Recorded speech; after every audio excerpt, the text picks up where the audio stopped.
அனைவருக்கும் வணக்கம். All India civil services coaching centre மற்றும் நான் முதல்வன் போட்டித் தேர்வு இணைந்து நடத்தும் விஷன் 1000 மிஷன் 100 2.2 அப்படின்ற ப்ரோக்ராமில் தொடர்ந்து நம்ம எக்கானமி ரிலேட்டடான பிவைக்யூ டாபிக்ஸ் அண்ட் தீம்ஸை டிஸ்கஸ் பண்ணிகிட்ருக்கோம். இன்றைக்கி நம்ம அந்த லாஸ்ட் டாபிக் வரோம். அதாவது நேற்று நம்ம டிஸ்கஸ் பண்ண எக்ஸ்டர்னல் செக்டரில் இருக்கக்கூடிய அந்த ட்ரேட் ரிலேட்டடான ஆஸ்பெக்ட்ஸும் அக்ரிகல்ச்சர் ரிலேட்டடான கொஸ்டின்ஸையும் நம்ம டிஸ்கஸ் பண்ணலாம் இன்றைக்கி. இந்த ரெண்டுமே கிட்டத்தட்ட ஃபேக்சுவலாக நம்ம புரிஞ்சுக்கிற வேண்டிய ஒரு டாபிக் அப்படின்றதுனால நம்ம இவ்வளோ நாள் டிஸ்கஸ் பண்ண மாதிரி நம்ம அதிகமாக உங்களுக்கு அந்த எக்ஸ்பிளைனர் எதுவும் நான் இன்றைக்கி கொடுக்க வேண்டிய அவசியமும் இருக்காது. அதனால் கொஸ்டின்ஸை பார்த்துக்கிட்டே அது மூலமாக நம்ம சில எக்ஸ்ட்ரா பாயிண்ட்ஸ் ஏதாவது தெரிஞ்சுக்கணுன்னா அது தெரிஞ்சுக்கலாம்.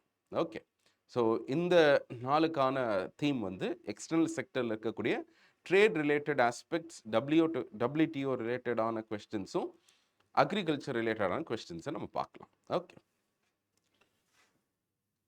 ஸோ ஃபர்ஸ்ட் கொஸ்டின் பாருங்கள். CAPF 2025 கேட்ட question, India's share in global services has more than doubled, reaching around 4.3% in 2023 from 1.9% in 2005. அதாவது 2005 சர்வீசஸோட எக்ஸ்போர்ட்டில் நம்ம 1.9 இருந்தோம், இன்னைக்கு 4.3 டபுள் ஆயிருக்கும் அப்படின்ற மாதிரி ஒரு ஸ்டேட்மெண்ட்டை கொடுக்குறாங்க. இந்த ஸ்டேட்மெண்ட் கரெக்டா அப்படின்னா இந்த ஸ்டேட்மெண்ட் கரெக்ட். சரி, இந்தியாவை பொறுத்தளவுக்கு குளோபல் ட்ரேடில் நம்மளோட ஷேர் என்ன அப்படின்றது உங்களுக்கு இந்த ஸ்டேட்மெண்ட் லாஸ்ட் இயரோட எக்கனாமிக் சர்வேலையும் ப்ளஸ் PAB இந்த மாதிரி எங்கெல்லாம் நம்ம கவர்மெண்டோட சோர்ஸஸ் இருக்கோ அங்கே எல்லாமே இந்த ஸ்டேட்மெண்ட் வந்ததை நம்மளால் பார்க்க முடியும். அதுலேருந்து டைரெக்டாக ஒரு கொஸ்டின் ஃப்ரேம் பண்ணியிருக்கிறாங்க. அடுத்த கொஸ்டின் பாருங்கள். ட்ராவல் அண்ட் டிரான்ஸ்போர்ட், அதாவது நம்ம எக்ஸ்போர்ட் பண்ணுறதுலேயே travel and transport services represent the areas where India holds a relatively larger share in global export. அதாவது சர்வீசஸ் எக்ஸ்போர்ட்டில் இங்கே நீங்கள் கமாடிட்டிஸையும் குட்ஸையும் நம்ம பார்க்க வேண்டாம்.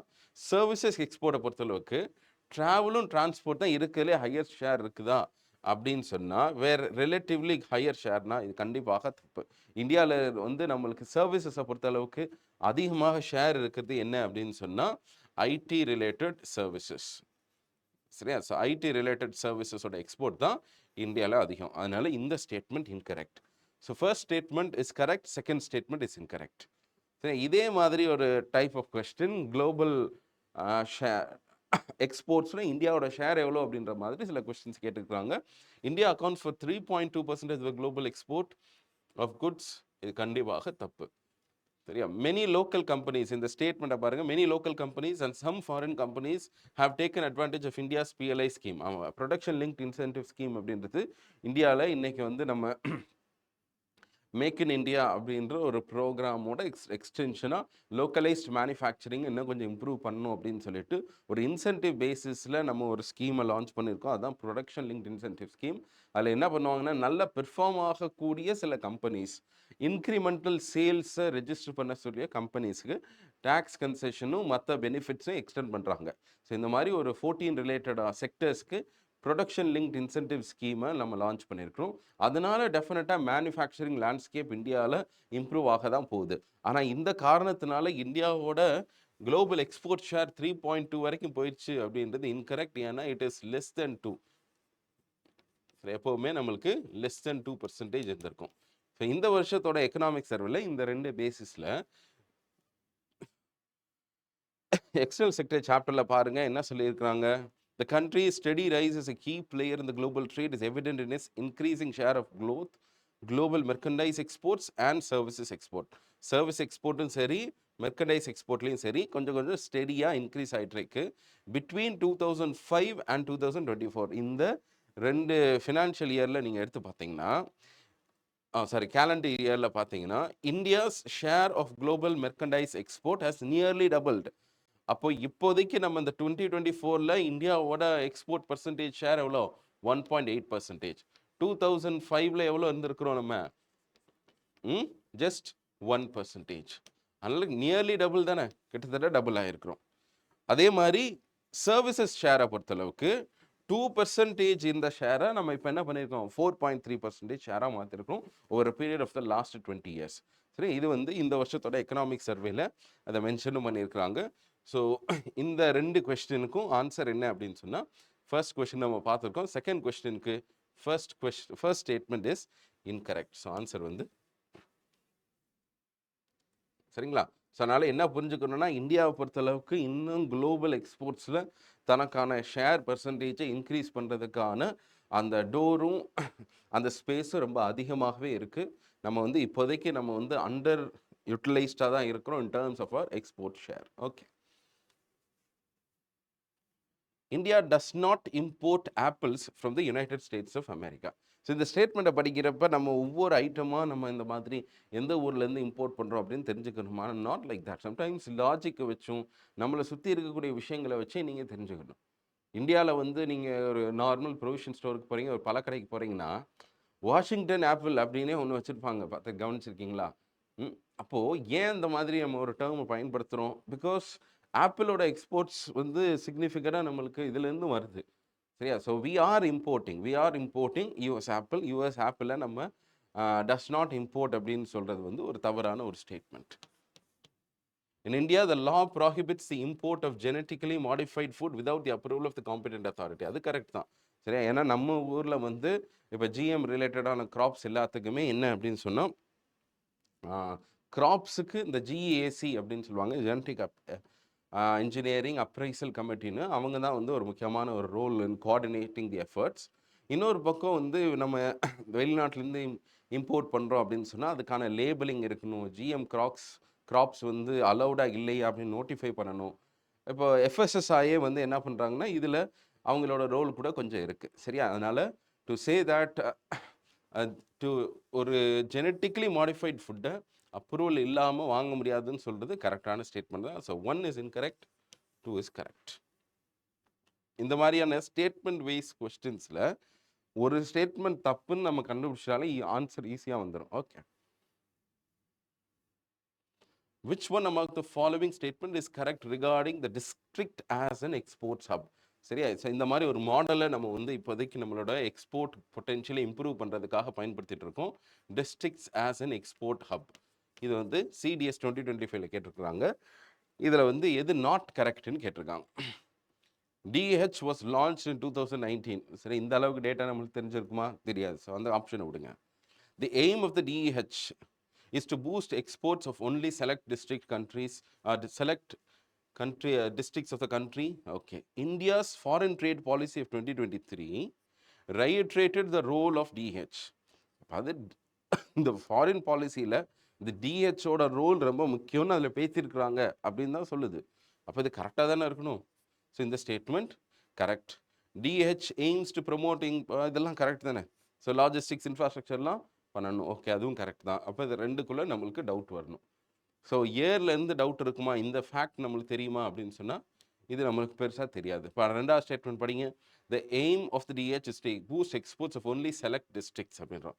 அப்போ செலக்ட் டிஸ்ட்ரிக்ட்ஸை நம்ம சில நேரம் என்ன பண்ணலாம்னா, இப்போ ஆஸ்பிரேஷனல் டிஸ்ட்ரிக்ட்ஸ் ப்ரோக்ராம் அப்படின்ற ஒரு ப்ரோக்ராம் இருக்குது.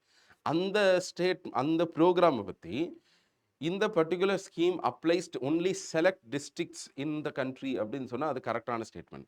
ஆனால் டிஸ்ட்ரிக்ட்ஸ் அஸ் அன் எக்ஸ்போர்ட் ஹப்ன்றப்ப நம்ம பெரும்பாலும் லார்ஜ் சிட்டிஸ், கோஸ்டலில் இருக்கக்கூடிய சிட்டிஸ், இதுதான் வந்து எக்ஸ்போர்ட் பொட்டென்ஷியலாக இருக்குது. இதுக்கு தான் எக்ஸ்போர்ட் பொட்டென்ஷியல் அதிகமாக இருக்குது.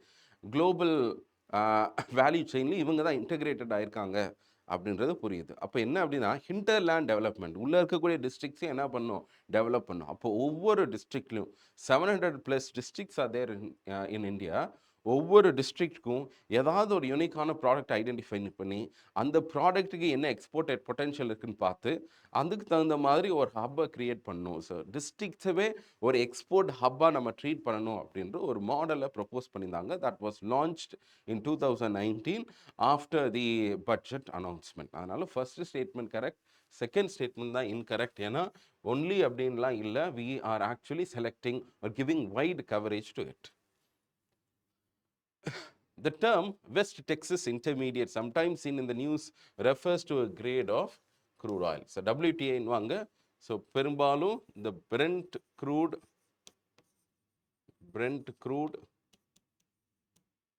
West Texas Intermediate, Oman, Dubai crude, OPEC, இந்த மாதிரி சில பெஞ்ச் மார்க்ஸ். இதெல்லாம் என்ன அப்படின்னு சொன்னால், க்ரூட் ஆயிலை வாங்குறதுக்கு இன்னைக்கு எந்த ரேட்டில் போயிட்டுருக்கு க்ரூட் ஆயிலோட ப்ரைஸஸ், எந்த ப்ரைஸை நம்ம பெஞ்ச் மார்க்கை பயன்படுத்தி நம்ம இம்போர்ட்டர்ஸ் க்ரூட் ஆயிலை வாங்குறாங்க அப்படின்றது தான் இந்த பெஞ்ச் மார்க் வாங்க. இப்போ குளோபல் பெஞ்ச் மார்க்ன்றது இதெல்லாம் பொறுத்து இருக்குது. பிரெண்ட் க்ரூடுன்றது எதை குறிக்குது அப்படின்னு சொன்னால், நார்த் சீ, சரியா? ஸோ நார்த் சீயில் இருக்கக்கூடிய அந்த ஆயில் ஃபீல்ட்ஸ்லேருந்து ஃபஸ்ட்டு எடுத்த அந்த க்ரூடை தான் அது குறிக்குது. அதனால தான் இதை வந்து நார்த் சீ க்ரூடுன்னு கூட சொல்லுவாங்க. ஓகே, ஸோ ஆன்சர் வந்து வெஸ்ட் டெக்ஸஸ் இன்டர்மீடியேட்ன்றது எதோட க்ரூட் ஆயில்னா யூஎஸ்ஏயோடது.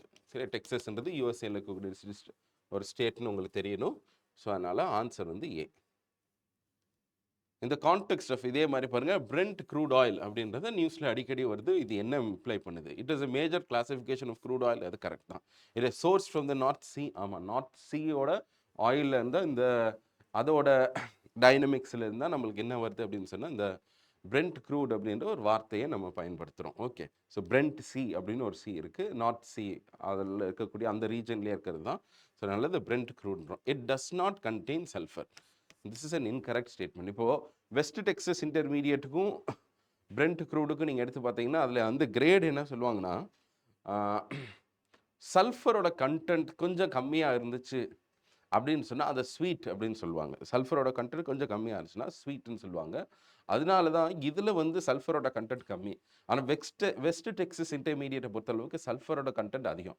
ஸோ அதனால அதை சவுர் அப்படின்னு சொல்லுவாங்க. அது வெஸ்ட் டெக்ஸஸ் இன்டர்மீடியேட்டை வந்து சவுர் அப்படின்னு சொல்லுவாங்க. ரிலேட்டிவ்லி பிரெண்ட் க்ரூடை வந்து ஸ்வீட் அப்படின்னு சொல்லுவாங்க. சரியா? இது எந்த அடிப்படையில்னா சல்ஃபரோட காம்போசிஷனை பொறுத்து நம்ம இது சொல்கிறோம். அதனால் டஸ் நாட் கண்டெயின் சல்ஃபர் அப்படின்றது ஒரு incorrect statement. Answer will B 1 and 3. சரி, இந்தியாவை பொறுத்தளவுக்கு நம்ம இம்போர்ட் பண்ணுறோமே க்ரூட், அது எந்த பெஞ்ச் மார்க்கின் அடிப்படையில்? ஏன்னா நம்ம துபாயிலேருந்து வாங்குகிறோம், குவைத்லேருந்து வாங்குகிறோம், சவுதி அரேபியாவிலேருந்து வாங்குகிறோம், ரஷ்யாவிலேருந்து வாங்குகிறோன்னா, நம்மளுக்கு எந்த கண்ட்ரிலேருந்து வாங்குகிறோன்றது டசன்ட் மேட்டர். எந்த ரேட்டை வச்சு பெஞ்ச் மார்க்காக பயன்படுத்தி அந்த ப்ரைஸ் ரிலேட்டடான காம்பனண்ட்ஸை நம்ம டீல் பண்ணுறோம், ஃபிக்ஸ் பண்ணுறோம் அப்படின்றது தான். ஸோ அதை பொறுத்தளவுக்கு இந்தியா வந்து அதிகமாக இந்த பிரெண்ட் க்ரூட் ஆயில் பெஞ்ச் மார்க்கை தான் பயன்படுத்துகிறாங்க. Close to 80% of our imports are actually benchmark against the Brent crude oil. அதனால் இது ஒரு முக்கியமான ஒரு criteria. Switzerland is one of the leading exporters of gold in terms of value. இயற்கையிலேயே one of the leading exporters of gold அப்படின்றது சுவிட்சர்லாண்டா அப்படின்னா ஆமாம், சுவிட்சர்லாண்ட் வந்து கண்டிப்பாக லீடிங் எக்ஸ்போர்ட்டர்ஸ் ஆஃப் கோல்டு. காரணம் என்ன அப்படின்னு சொன்னால், சுவிட்சர்லாண்டில் கோல்டு இருக்கா அப்படின்னா கோல்டோட இதெல்லாம் அதிகமாக இல்லை. கோல்டோட ப்ரெசன்ஸ் வந்து எங்கே அதிகமாக இருக்குது அப்படின்னு சொன்னால், it is there in Africa. சரியா? ஸோ ஆஃப்ரிக்காவில் தான் கோல்டோட ப்ரெசன்ஸ் இருக்குது. ஸோ சுவிட்சர்லாண்ட் எப்படி இந்த கோல்டோட மேஜர் எக்ஸ்போர்ட்டாக மாறுறாங்கன்னா, Switzerland has been known for its refining capacities. சரியா? இப்போ கோல்டை வாங்கி அதை ரிஃபைன் பண்ணி பியூரிட்டியாக மாற்றி குளோபல் லெவலில் வந்து ட்ரேட் பண்ணக்கூடிய அந்த மேனுஃபேக்சரிங் பேஸ் அவங்கக்கிட்ட இருக்குது. So Switzerland is known for its gold refinement. சரியா? ஸோ அதனால தான் அவங்க கோல்டோட எக்ஸ்போர்ட்டராக மாறுறாங்க. Okay, so first statement is correct. ஆனால் பாருங்கள், அது கரெக்டான ஸ்டேட்மெண்ட் நீங்கள் அசியூம் பண்ணிங்கன்னா அந்த செகண்ட் ஸ்டேட்மெண்ட் கொஞ்சம் மிஸ்லீடிங்காக இருக்கும். Switzerland has a second largest gold reserve in the world. சரியா? இப்போது ஃபர்ஸ்ட் ஸ்டேட்மெண்ட் கரெக்ட்னா ஏன் அவங்களால இவ்வளோ எக்ஸ்போர்ட் பண்ண முடியுதுன்னா எதனால அவங்கள்ட்ட நிறையா கோல்டு இருக்குது அப்படின்றது. கோல்டோட ரிசர்வ் அப்படின்றது ஒரு கண்ட்ரி தன்னோட ஃபாரெக்ஸ் ரிசர்வில் மெயின்டைன் பண்ணலாம், அல்லது ஜாகிரபிக்கல் ரிசோர்ஸாக கூட இருக்கலாம். சரியா? இதை பொறுத்தளவுக்கு நம்ம அந்த குளோபலாக இந்த ஸ்டேட்மெண்ட் வந்து இன்கரெக்டான ஸ்டேட்மெண்ட். உங்களுக்கு ஒரு சின்ன சார்ட் காட்டுறேன். 2025 படி உலகத்தில் இருக்கக்கூடிய கோல்டு ரிசர்வ்ஸ் எந்த அளவுக்கு இருக்குது அப்படின்னு பார்த்தோம்னா, இருக்கிறதுலே highest amount of reserves united ஸ்டேட்ஸில் இருக்குது. 8,000 டன்ஸுக்கு மேலே அவங்க வச்சுருக்காங்க, மெட்ரிக் டன்ஸ். சரியா? So 8,000 metric tons of gold with USA. Second largest holder Germany, Italy, France, Russia, China உள்ளே வர்றாங்க, சுவிட்சர்லாண்டும் உள்ளே வர்றாங்க. It is in the top 10 but not the second. சரியா? ஸோ பாருங்கள், அடுத்து இந்தியா. ஸோ இந்தியா வந்து 880 million 880 metric tons of gold நம்மக்கிட்ட ரிசர்வ்ஸை நம்ம வச்சுருக்கோம், ஃபாரெக்ஸ் ரிசர்வோட காம்பனண்ட்லாம். சரி, ஸோ இதெல்லாம் வச்சு பார்க்குறப்ப நம்மளுக்கு வந்து ஃபஸ்ட்டு வந்து யுனைடெட் ஸ்டேட்ஸ், செகண்ட் ஜெர்மனி அப்படின்றதுனால இந்த ஸ்டேட்மெண்ட் இன்கரெக்டான ஸ்டேட்மெண்ட். இந்த first statement is correct. So இதெல்லாம் நம்ம போய் புக்ஸில் எங்கேயாவது படிக்க முடியுமா? ஏதாவது ஒரு பர்டிகுலர் புக்கை எடுத்து இதுக்குள்ளே எல்லா ரிலேட்டடான டேட்டாலாம் இருக்குமானா நோ. ஒரு general understanding about the world, கொஞ்சம் கரண்ட் அஃபேர்ஸ் பேசிஸ்லையும் நியூஸ் பேப்பர்ஸை படிக்கிறதுனால வைடான ரீடிங் இருக்கிறப்ப நம்மளுக்கு இந்த மாதிரியான ஃபேக்ட்ஸ்லாம் தெரிய வரும். சரி, இதுக்காக இந்த மாதிரி ஒரு கொஸ்டின்ஸ் வருதுன்றதுக்காக ஒவ்வொரு கண்ட்ரியோட சிக்னிஃபிகன்ஸ் என்ன, அவங்க என்ன எக்ஸ்போர்ட் பண்ணுறாங்க அப்படின்னு நம்ம தெரிஞ்சுக்கணும்னு அவசியம் கிடையாது. ஸோ கோல்டை பற்றி நம்ம கோல்டுன்றது ஒரு முக்கியமான ஒரு டிஸ்கஷனாக இருக்குது எக்கனாமியில். சரி, அதனால அது ரிலேட்டடான சில விஷயங்களை தெரிஞ்சுக்கிறது நல்லது. So first is correct, second is incorrect. 2024 CDSல கேட்ட question, the comparative advantage theory is a trade theory which describes the basis of two nations engaging in trade.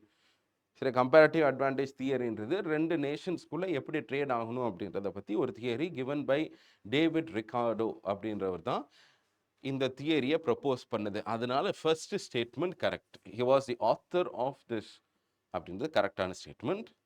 இந்த comparative advantage theory is title is explained in his book that was published in 1817. That is also correct. The two nations that engage in trade can gain from specialization in the commodity in which they have a comparative advantage. சரி, இதுதான் வந்து அந்த meaning. Comparative அட்வான்டேஜோட அந்த crux என்ன அப்படின்னா, ஒவ்வொரு கண்ட்ரியும் எதை வந்து அதிகமாக ஃபோக்கஸ் பண்ணுன்னா, எதை ஸ்பெஷலைஸ் பண்ணி அவங்களுக்கு ஒரு கம்பேரிட்டிவ் அட்வான்டேஜ் கிடைக்குதோ அதை தான் ஃபோக்கஸ் பண்ணும். அப்சல்யூட் அட்வான்டேஜ் இருக்கிற மாதிரி நம்ம ஃபோக்கஸ் பண்ணோம் அப்படின்னு சொன்னால் both of these countries can never trade. அதனால் அப்சல்யூட் அட்வான்டேஜ் இல்லைனா கூட நம்ம ஒரு கண்ட்ரிக்கு கம்பேரிட்டிவாக இவங்களை விட நம்ம இந்த பர்டிகுலர் ப்ராடக்ட்டை பெட்டராக கொடுக்க முடியும் அப்படின்னா நீங்கள் அதை தான் நீங்கள் ஃபோக்கஸ் பண்ணணும். இதுக்கு பேர் தான் கம்பேரிட்டிவ் அட்வான்டேஜ் தியரின்னு சொல்லுவாங்க. ஸோ ஆன்சர் வந்து இது எல்லாமே கரெக்ட். எது இன்கரெக்ட்னா சி இஸ் இன்கரெக்ட். ஏன்னா இந்த தியரி படி என்ன சொல்கிறாங்க, nation which does not have absolute advantage cannot benefit from trade. அதாவது உங்களுக்கு அப்சல்யூட் அட்வான்டேஜ் இல்லைன்னா கூட நீங்கள் வந்து கம்பேரிட்டிவ் அட்வான்டேஜை வச்சு கெயின் பண்ணிக்கலாம் அப்படின்றது தான் இந்த தியரி சொல்லுது. அதனால திஸ் ஸ்டேட்மெண்ட் இஸ் இன்கரெக்ட். 2014-15 கன்சிஸ்டண்ட்டாக எந்த கண்ட்ரியோட நம்ம வந்து ட்ரேட் சர்ப்ளஸ் வச்சுருக்கிறோம் அப்படின்றது தான் இந்த கொஸ்டின். ஸோ நம்ம நேற்று பார்த்த மாதிரி பேலன்ஸ் அக்கௌண்ட்டில் எக்ஸ்போர்ட் இம்போர்ட் அந்த பேலன்ஸ் தான் நம்ம செக் பண்ணுவோம். ஸோ ட்ரேட் சர்ப்ளஸ் எதிர் வச்சுருக்கோம், சைனாவோட இல்லை அதிகமாக இம்போர்ட் பண்ணுறோம், சவுதி அரேபியாவோட அதிகமாக க்ரூட் ஆயில் இம்போர்ட் பண்ணுறோம், ஜெர்மனியோடையும் நம்மளுக்கு டெஃபிசிட் இருக்குது. யாரோட அப்படின்னு சொன்னால் யூஎஸ்ஏ அப்படின்றது தான் இந்தியாவில் இருக்கக்கூடிய மேஜர் ட்ரேடிங் பார்ட்னரில் India is enjoying surplus. Last 1 இயரில் நீங்கள் எடுத்து பார்த்தீங்கன்னா இந்த டேரிஃபை பற்றியும் யூஎஸ்ஏயோட ட்ரேட் ரிலேட்டடான பாலிசிஸ் அதெல்லாம் பார்க்குறப்ப எப்படி இந்தியாவை வந்து அவங்க இதில் கார்னர் பண்ணணும்னு நினைக்கிறாங்க அப்படின்ற விஷயங்கள்லாம் உங்களுக்கு தெரிய வந்திருக்கும். As to how tariffs were imposed, retaliatory tariffs were again put. சரியா, இந்தியாவில் வந்து இந்த ட்ரேட் பேலன்ஸ் நம்மளுக்கு ஃபேவரபுளாக இருக்குன்றனால அதை சேஞ்ச் பண்ணணும் அப்படின்ற மாதிரி யூஎஸ்ஏயோட பாலிசிஸ் இருக்கிறத நீங்கள் பார்க்க முடியும். Okay, fine. Which one among the following country is the largest trading partner of India? First கொஸ்டினில் என்ன பார்த்தோன்னா ட்ரேடில் சர்ப்ளஸ் இருக்கிறது எது, அடுத்து ட்ரேடிங் பார்ட்னரே எது. சரி, இந்த பர்டிகுலர் கொஸ்டின் 2017 என்டிஏல வர்றப்ப இதுக்கான ஆன்சர் எது அப்படின்னு சொன்னால் சைனா.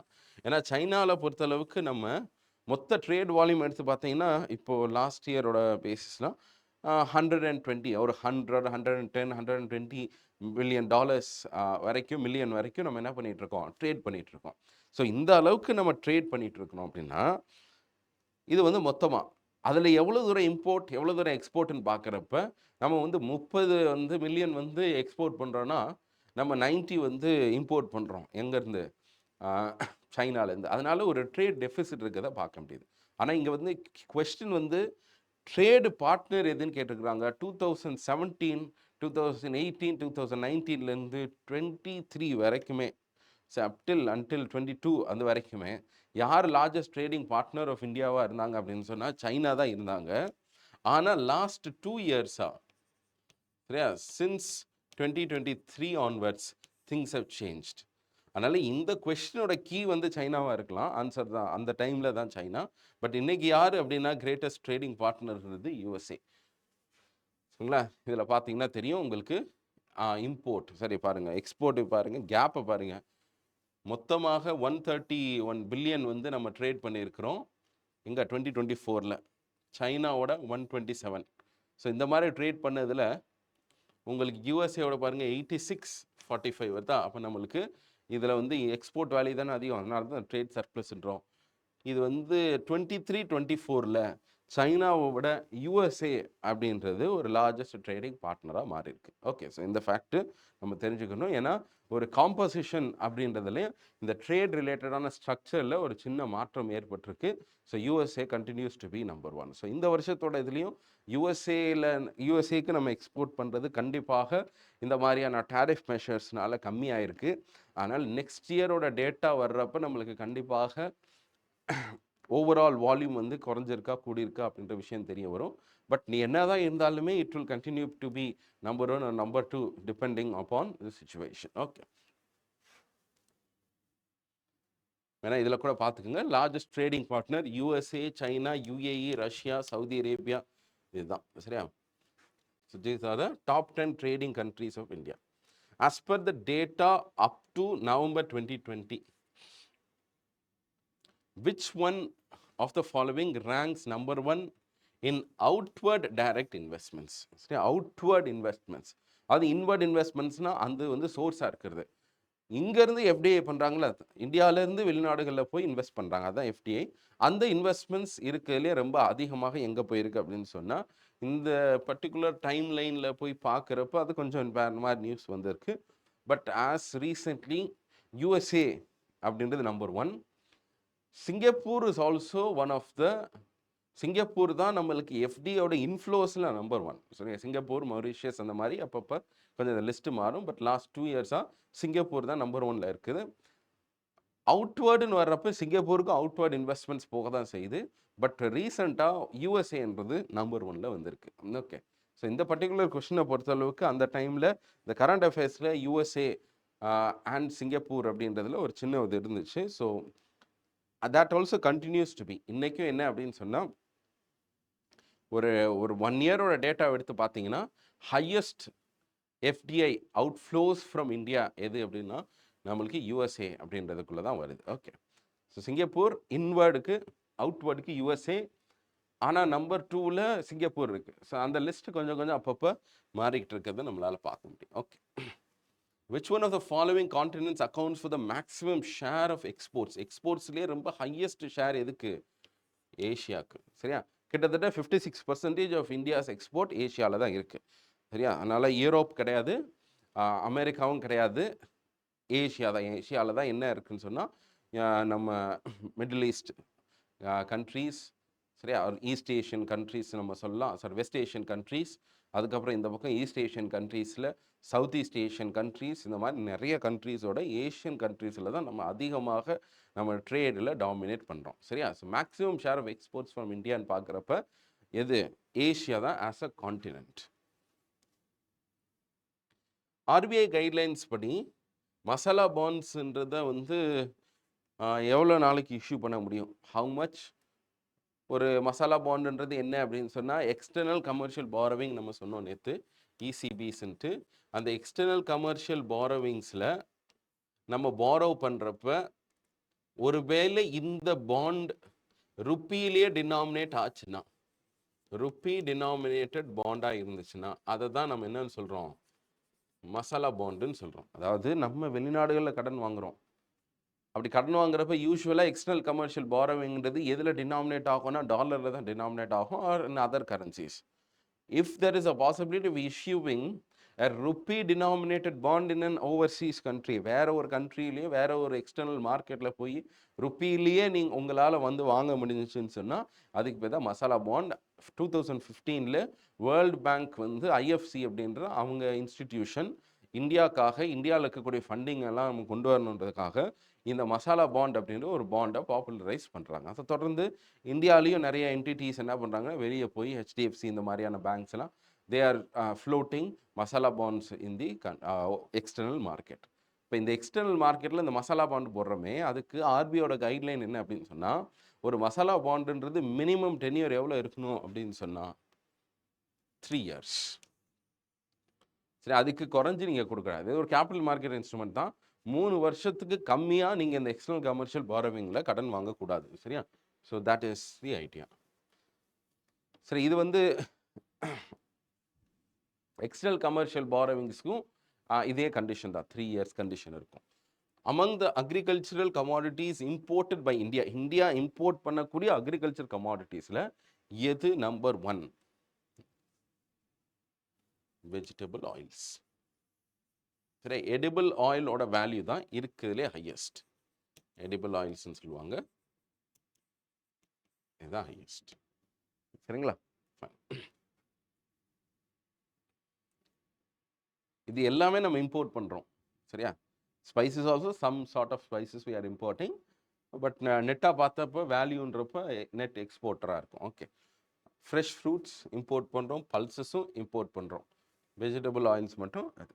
சரியா? பல்சஸை பொறுத்தளவுக்கு இந்தியாவோட பேரடாக்ஸ் என்ன அப்படின்னு சொன்னால், we actually produce the largest amount of pulses in the world.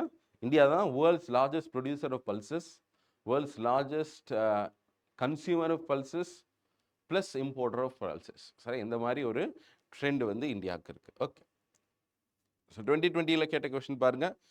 India's merchandise exports are less than its merchandise imports. Correct தானே? அதனால தானே உங்களுக்கு ட்ரேட் டெஃபிசிட் வருது. சரியா? Trade deficit. Fine. India's imports of iron and steel, chemicals, fertilizer and machineries have decreased in recent years. இந்த ஸ்டேட்மெண்ட்டை நம்ம இந்த ஒரு காலகட்டத்திலையும் நம்ம கொண்டு வந்தால் கூட இது கரெக்ட் அப்படின்னு நம்ம சொல்ல முடியாது. ஸோ 2020 அந்த டைம்லாம் இம்போர்ட்ன்றதுலாம் அதிகமாகிட்டு தான் இருந்துச்சு. அயன் அண்ட் ஸ்டீலோட இம்போர்ட்ஸ்லாம் அதிகமாகிட்டு இருந்தது. ஸோ இதெல்லாம் வந்து ஒரு ட்ரெண்டாகவும் ஒரு ஃபேக்டாகவும் இருந்தது. இதனால் இந்த statement is incorrect. India's exports of services are more than its import of services. சரி, சர்வீசஸை பொறுத்த அளவுக்கு நம்மளுக்கு என்ன இருக்குது, ஒரு பேலன்ஸ் ஃபேவரபுளாக இருக்கா? அப்போது சர்வீஸ் பேலன்ஸ்ன்றது சர்வீசஸ் ட்ரேடில் நம்மளுக்கு என்ன இருக்குது, உங்களுக்கு சர்ப்ளஸ் இருக்குது. மெர்கண்டைஸ் ட்ரேடில் உங்களுக்கு டெஃபிசிட் இருக்குது. அப்போ ஃபஸ்ட்டும் கரெக்ட், 2வும் கரெக்ட். சரியா? So first 1 and 3 should be correct. India suffers from an overall current account deficit. Correct தானே? ஸோ இது நம்ம கன்சிஸ்டண்ட்டாக இந்த மாதிரி கரண்ட் அக்கௌண்ட் டெஃபிசிட் இருக்கிறது நம்மளால் பார்க்க முடியுது. அதனால ஆன்சர் வந்து 1, 3 and 4. சரிங்களா? ஸோ இந்த மாதிரி எக்ஸ்டர்னல் செக்டரில் ட்ரேட் ரிலேட்டட் ஃபேக்ட்ஸ்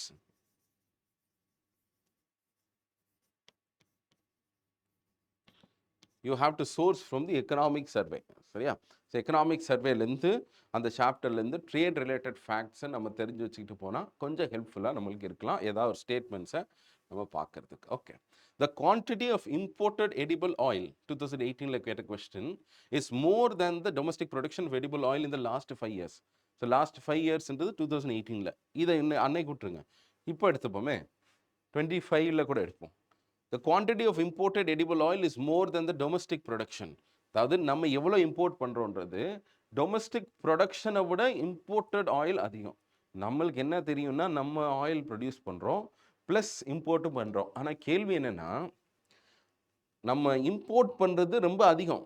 இப்போ 50-100 மில்லியன் வந்து நம்ம உள்ளே கன்சியூம் பண்ணுறோம் அப்படின்னு சொன்னால், 100 tons நம்ம கன்சியூம் பண்ணுறோன்னா 60 tons வெளிநாடுகள்லேருந்தும் 40 டன் தான் நம்ம ப்ரொடியூஸ் பண்ணுறோம். இதுக்கு பேர் தான் வந்து இந்த பேலன்ஸு. ஸோ அந்த மாதிரி தான் கேட்குறாங்க இங்கே. ஸோ இந்த கொஸ்டின் கரெக்டாக அப்படின்னு சொன்னால், இதை பார்க்குறப்ப ரொம்ப ஹையான கேப் மாதிரி இருக்குன்னு உங்களுக்கு தோணலாம்.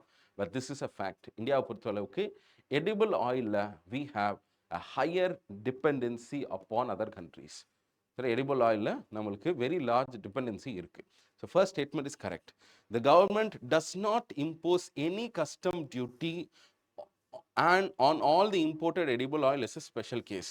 இதெல்லாம் இன்கரெக்ட். ஏன்னா இதெல்லாம் வந்து அந்த நியூஸில் அந்த டைம் வந்துக்கிட்டே இருக்கும்.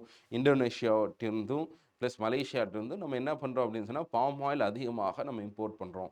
அதில் நம்ம டியூட்டிஸ் போடுறதும், அதை நம்ம குறைக்கிறதுக்காக சில டாக்ஸஸ் ரிலேட்டடான எஃபர்ட்ஸ் போடுறது, டேரிஃப்ஸ் போடுறது, அதெல்லாம் அப்பப்போ நடக்கும். அப்பப்போ போடுவோம், அப்பப்போ ரிலாக்ஸ் பண்ணுவோம். ஸோ இந்த மாதிரியான விஷயங்கள்லாம் அப்பப்போ you can actually find these things in the news as well. அதனால் செகண்ட் ஸ்டேட்மெண்ட் வந்து படித்தாலே அது தப்பு அப்படின்னு உங்களுக்கு தோணும். So first statement is correct, second statement is incorrect. So answer is A. சரிங்களா? Okay. So consider the following statements.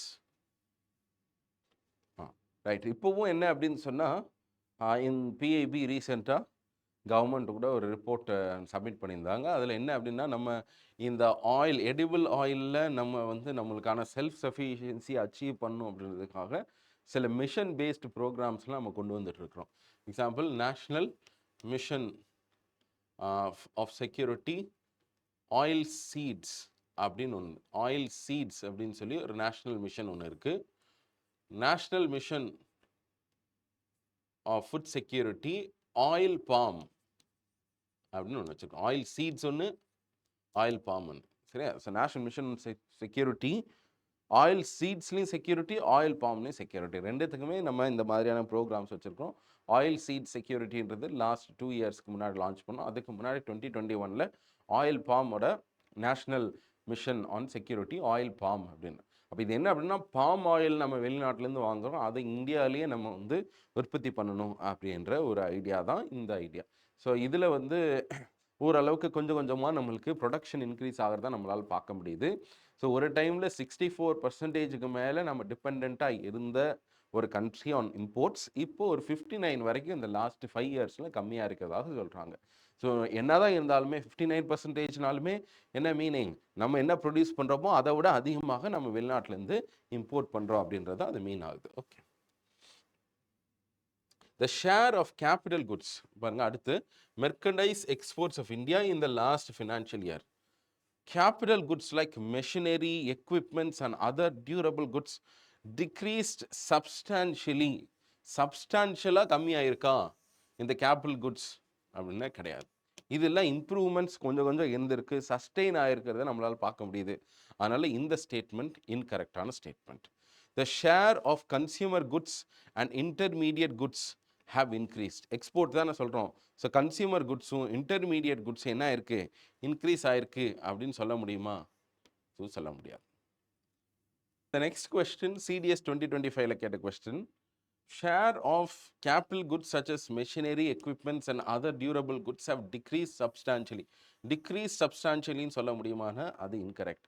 ஏன்னா ஒரு லாஸ்ட் இயரோட சர்வேல நம்மளுக்கு என்ன தெரிஞ்சது அப்படின்னு சொன்னால், இந்த கேபிட்டல் குட்ஸ் இந்த மாதிரியான செக்டரில் ஓரளவுக்கு ஸ்டெபிலிட்டி இருக்குது, ரொம்ப மேஜராகவும் இன்க்ரீஸ் ஆகலை, டிக்ரீஸ் ஆகலை, அதுக்கான ஷேராக இந்தியா ஹோல்டு பண்ணுது அப்படின்றது தெரிய வருது. அதனால் திஸ் இஸ் இன்கரெக்ட்.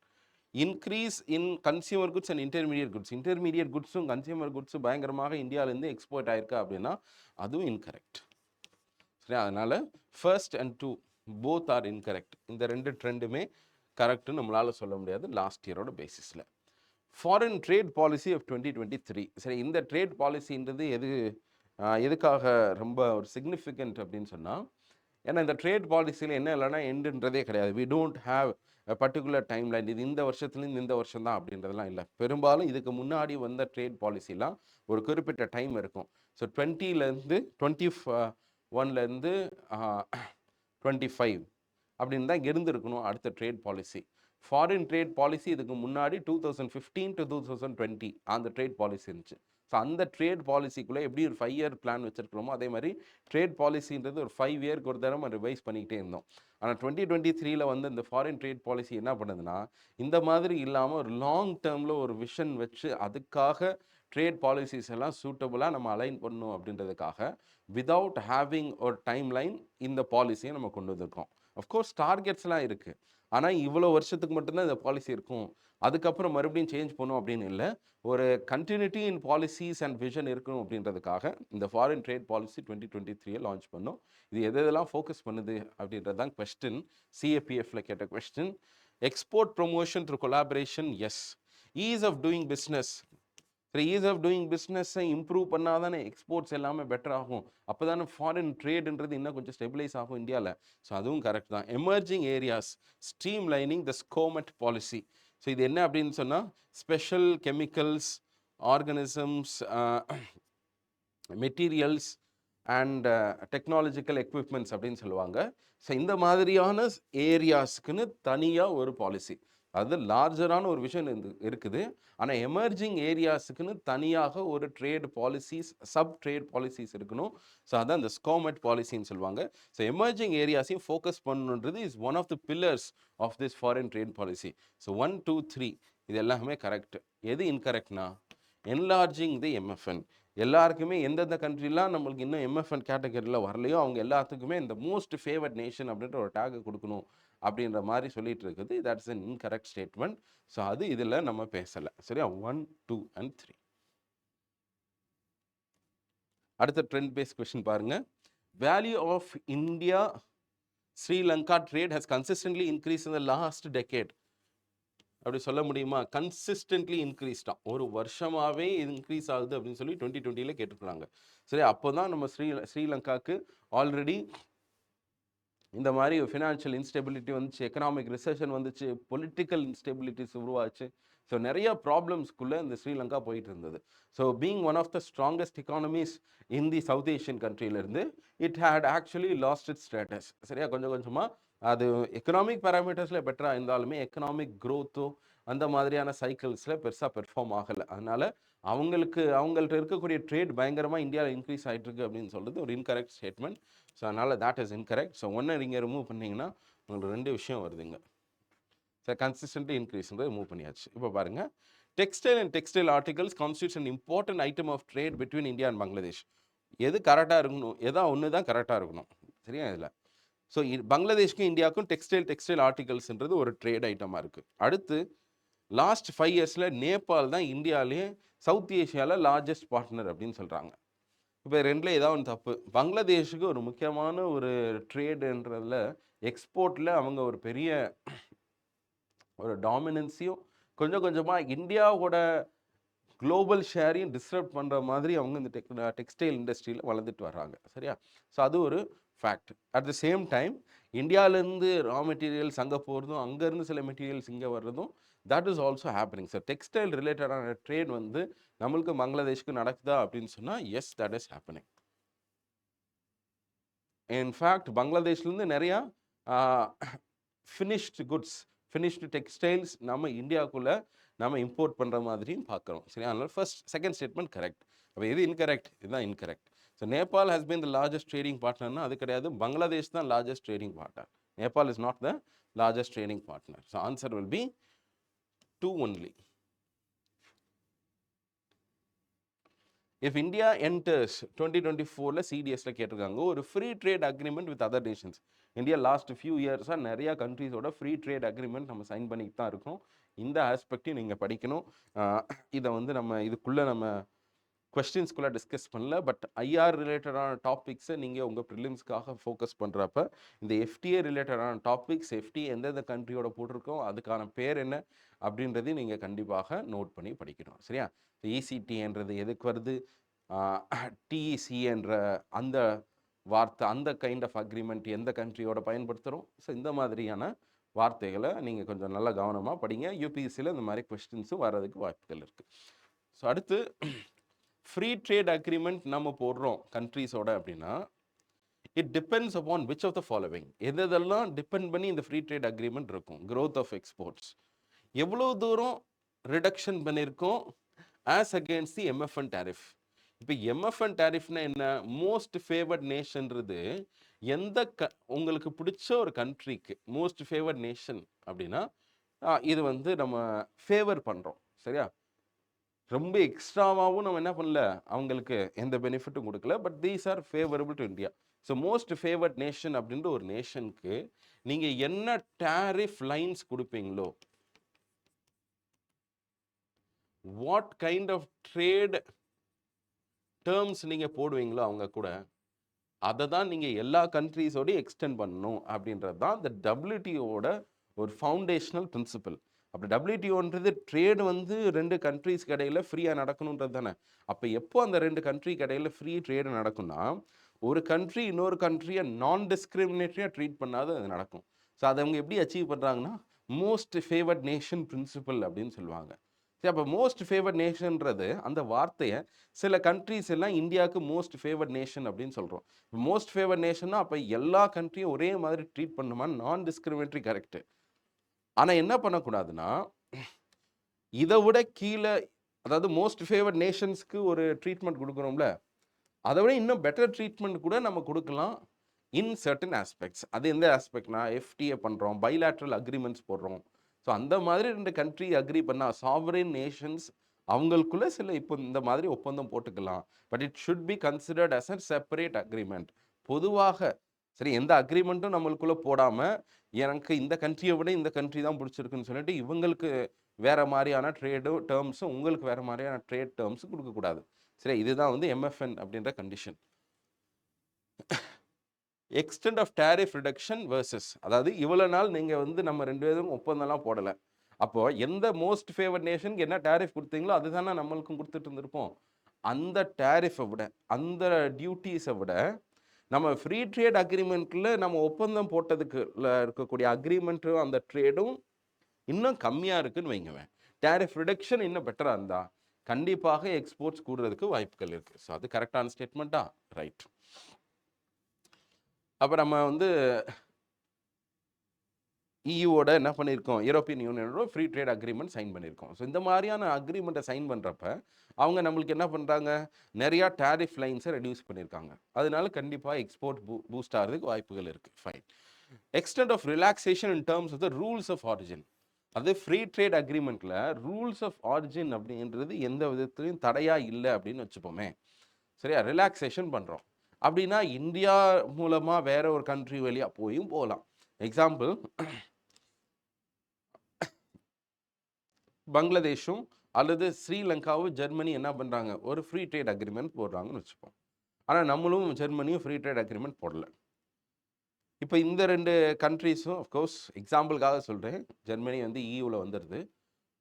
இப்போ ஜெர்மனியும் ஸ்ரீலங்காவும் போடுறாங்கன்னா, இப்போ ஜெர்மனி வந்து எக்ஸ்டெண்ட் பண்ணியிருக்காங்க ஃப்ரீ ட்ரேட் அக்ரிமெண்ட். ஆனால் ஸ்ரீலங்கா வழியாக ஸ்ரீலங்காலேருந்து வரக்கூடிய ப்ராடக்ட்ஸ்க்கு என்ன பண்ணுறாங்க, அவங்க தன்னோட டியூட்டிஸையும் டேரிஃபையும் கம்மி பண்ணுறாங்க.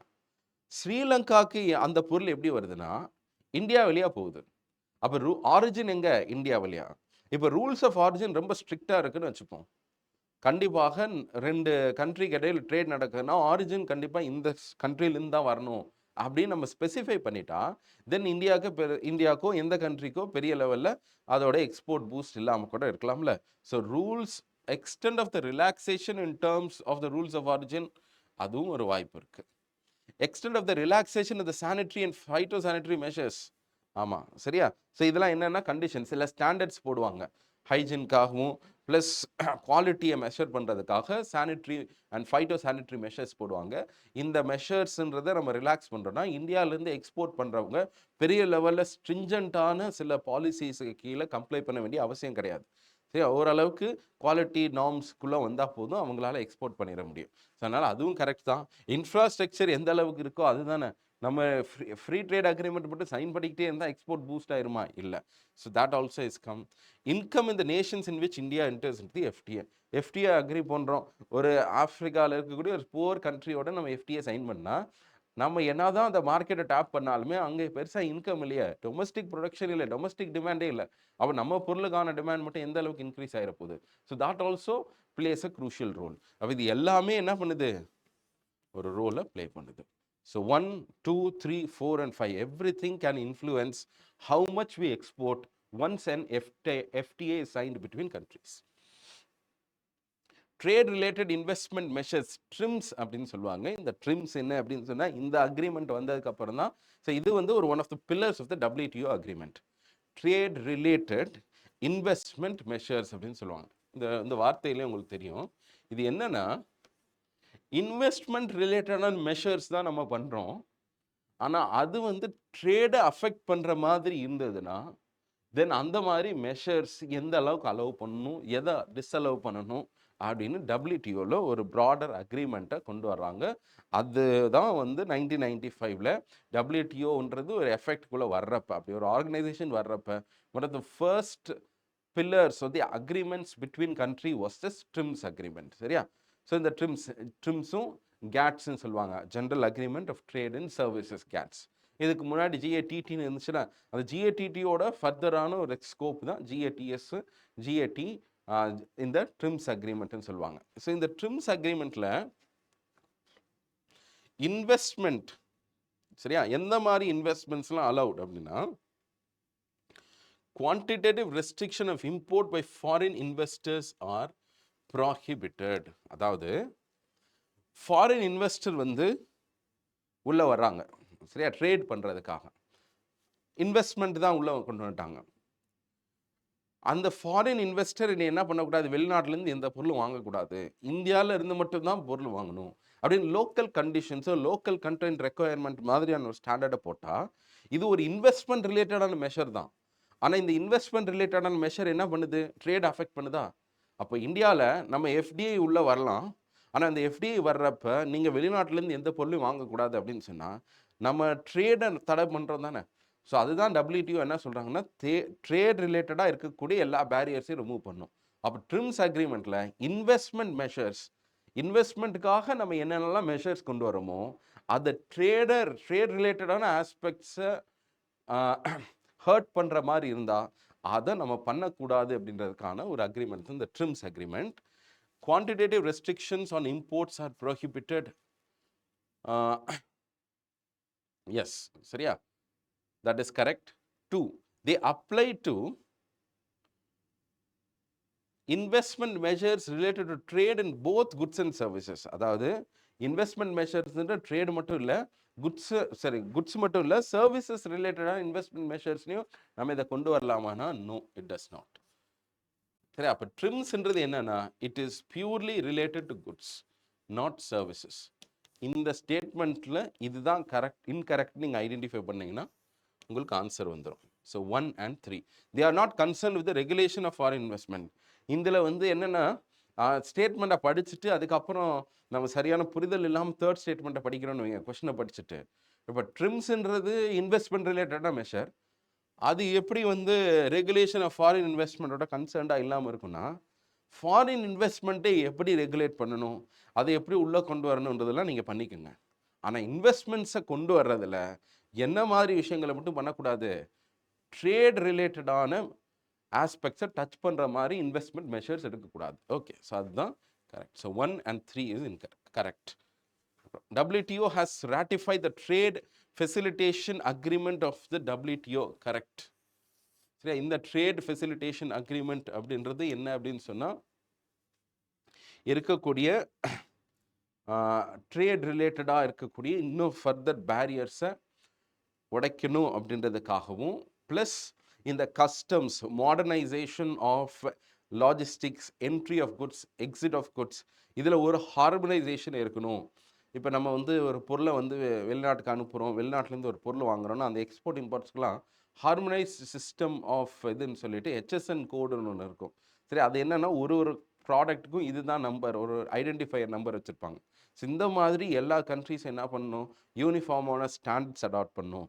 எக்ஸ்போர்ட் இம்போர்ட்ஸை என்ன பண்ணணும், எலக்ட்ரானிக் ஃபார்மில் இந்த கிளியரன்ஸஸை கொண்டு வரணும். அதாவது மெயின்லி ரொம்ப சுருக்கமாக சொன்னால், டீட்டெயிலாக எக்ஸ்பிளைன் பண்ணாமல் சுருக்கமாக சொன்னால், இந்த ட்ரேட் ஃபெசிலிட்டேஷன் அக்ரிமெண்ட் எதை சார்ந்து இருந்ததுன்னா, பியூரோக்ராட்டிக் ரெட் டேப்பிசம் இருக்குல்ல, பியூரோக்ராட்டிக் ரெட் டேப், அதை டிஸ்மேண்டில் பண்ணி மாடர்னைசேஷன் ஆஃப் ப்ரொசீஜர்ஸ்,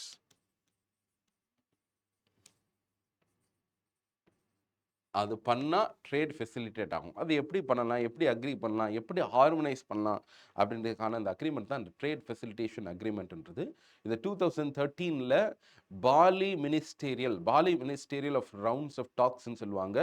ஸோ இந்த 2013 இந்த WTO பாலி மினிஸ்டீரியல் பேக்கேஜ் இருக்குல்ல, அதில் இந்த ட்ரேட் ஃபெசிலிட்டேஷன் அக்ரிமெண்ட்டு ஒரு இம்பார்ட்டன்ட் பேக்கேஜ். இன்னொன்று என்ன அப்படின்னு சொன்னால், பீஸ் கிளாஸ் அப்படின்னு சொல்லுவாங்க. அது இந்த பாலியில் இன்னொரு முக்கியமான ஒரு விஷயம் நம்ம பார்க்க வேண்டியது பீஸ் கிளாஸ். பீஸ் கிளாஸ்ன்றது என்னென்னா, அக்ரிமெண்ட் ஆன் அக்ரிகல்ச்சரில் பப்ளிக் டிஸ்ட்ரிபியூஷன் ஆஃப் ஃபுட்டுக்காக அல்லது ஃபுட் செக்யூரிட்டிக்காக ஏதாவது ஒரு சப்சிடி வந்து அந்த மினிமஸ்ன்னு சொல்லுவாங்க, இவ்வளோ மினிமம் இதுக்கு மேலே சப்சிடி கொடுக்கக்கூடாத ஒரு கண்ட்ரி, அந்த மினிமஸ் ஸ்டாண்டர்ட்ஸை தாண்டி ஒரு சப்சிடி கொடுக்குறோம் அப்படின்னு சொன்னால் WTO அதை டிஸ்பியூட் பண்ணும். சில கண்ட்ரிஸ் அதை டிஸ்பியூட் பண்ணுவாங்க. இந்த மாதிரி டிஸ்பியூட் பண்ண வேண்டாம். ஏன்னா ஒவ்வொரு கண்ட்ரியும் டெவலப் ஆகிட்டு இருக்கு. டெவலப் ஆக கண்ட்ரியில் ஃபுட் செக்யூரிட்டிக்காக நாங்கள் அவங்க எவ்வளோ நாளும் சப்சிடி கொடுக்கட்டும் அப்படின்னு சொல்லி, சப்சிடின்றது இந்த மினிமஸை தாண்டி போனால் கூட அதில் லீகலாக எந்த ப்ராப்ளம் வராத மாதிரி ஒரு டெம்பரரியான அக்ரிமெண்ட் போட்டோம். அதுக்கு பேர் தான் பீஸ் கிளாஸ் அப்படின்னு சொல்லுவாங்க. அதுவும் இந்த WTO பாலி மினிஸ்டீரியல் அப்படின்றதுல வந்தது தான். சரியா? ஸோ இதில் வந்து எது இன்கரெக்ட் ஸ்டேட்மெண்ட்னா, இதெல்லாம் நம்ம இன்னைக்கு ஞாபகம் வச்சுக்க முடியுமா அப்படின்னு சொன்னால் இட் இஸ் நாட் ஸோ. 2017 அது கொஸ்டினாக வந்துருந்துச்சு. அப்போ நியூஸ் பேப்பர்ஸ்லாம் இருந்துச்சு. கரண்ட் அஃபேர்ஸ் கான்டெக்ட்ல இருந்தால் நம்ம இதை ஆன்சர் பண்ண முடியும். 2017 தான் அது it came in to effect. அதனால் this is incorrect. Answer is 1 and 2. பாருங்க, இதுதான் amber box, blue box, green box எல்லாம் சொல்கிறோம்ல. இதெல்லாம் என்னென்னா அக்ரிமெண்ட் ஆன் அக்ரிகல்ச்சர் அப்படின்ற WTOவில் அக்ரிகல்ச்சரல் ப்ராடக்ட்ஸ்க்காக என்ன மாதிரியான ட்ரேட் விஷயங்களை நம்ம ஸ்ட்ரீம்லைன் பண்ணணும், அதை ரெகுலரைஸ் பண்ணணும், எப்படி அதை வந்து இன்னும் கொஞ்சம் பெட்டராக மாற்றலாம் அப்படின்னு சொல்லி பேசிகிட்டு இருக்கப்ப ஒரு அக்ரிமெண்ட்டை கொண்டு வராங்க. என்ன அக்ரிமெண்ட்னா, agreement on agriculture is one of the pillars. இதில் எப்படி வந்து சப்சிடிஸ் கொடுக்கணும், ஒரு கண்ட்ரி வந்து நல்ல எக்ஸ்போர்ட் வந்து அவங்களால பண்ண முடியுது, ஏன்னா நல்ல சப்சிடி கொடுக்குறாங்க, பொருளோட விலையெல்லாம் கம்மியாகுதுன்னா, இன்னொரு கண்ட்ரிக்கு அதற்கான ப்ரொடக்ஷனும் சரி, அதுக்கான எக்ஸ்போர்ட்டும் சரி, எல்லாமே இம்பேக்ட் ஆகுது. அப்போது எந்த அளவுக்கு கவர்மெண்ட்டோட சப்போர்ட் இருக்கணும், ட்ரேட் டிஸ்டார்ஷன்ஸ் ஆர் மேனிப்புலேஷன்ஸ் எந்த அளவுக்கு இருக்கக்கூடாதுன்றது தான் இந்த அக்ரிமெண்ட் அண்ட் அக்ரிகல்ச்சரில் இந்த மினிமஸ் சப்போர்ட் அப்படின்னு சொல்கிறது. அதில் டெவலப்பிங் கண்ட்ரீஸ்க்காக 10%.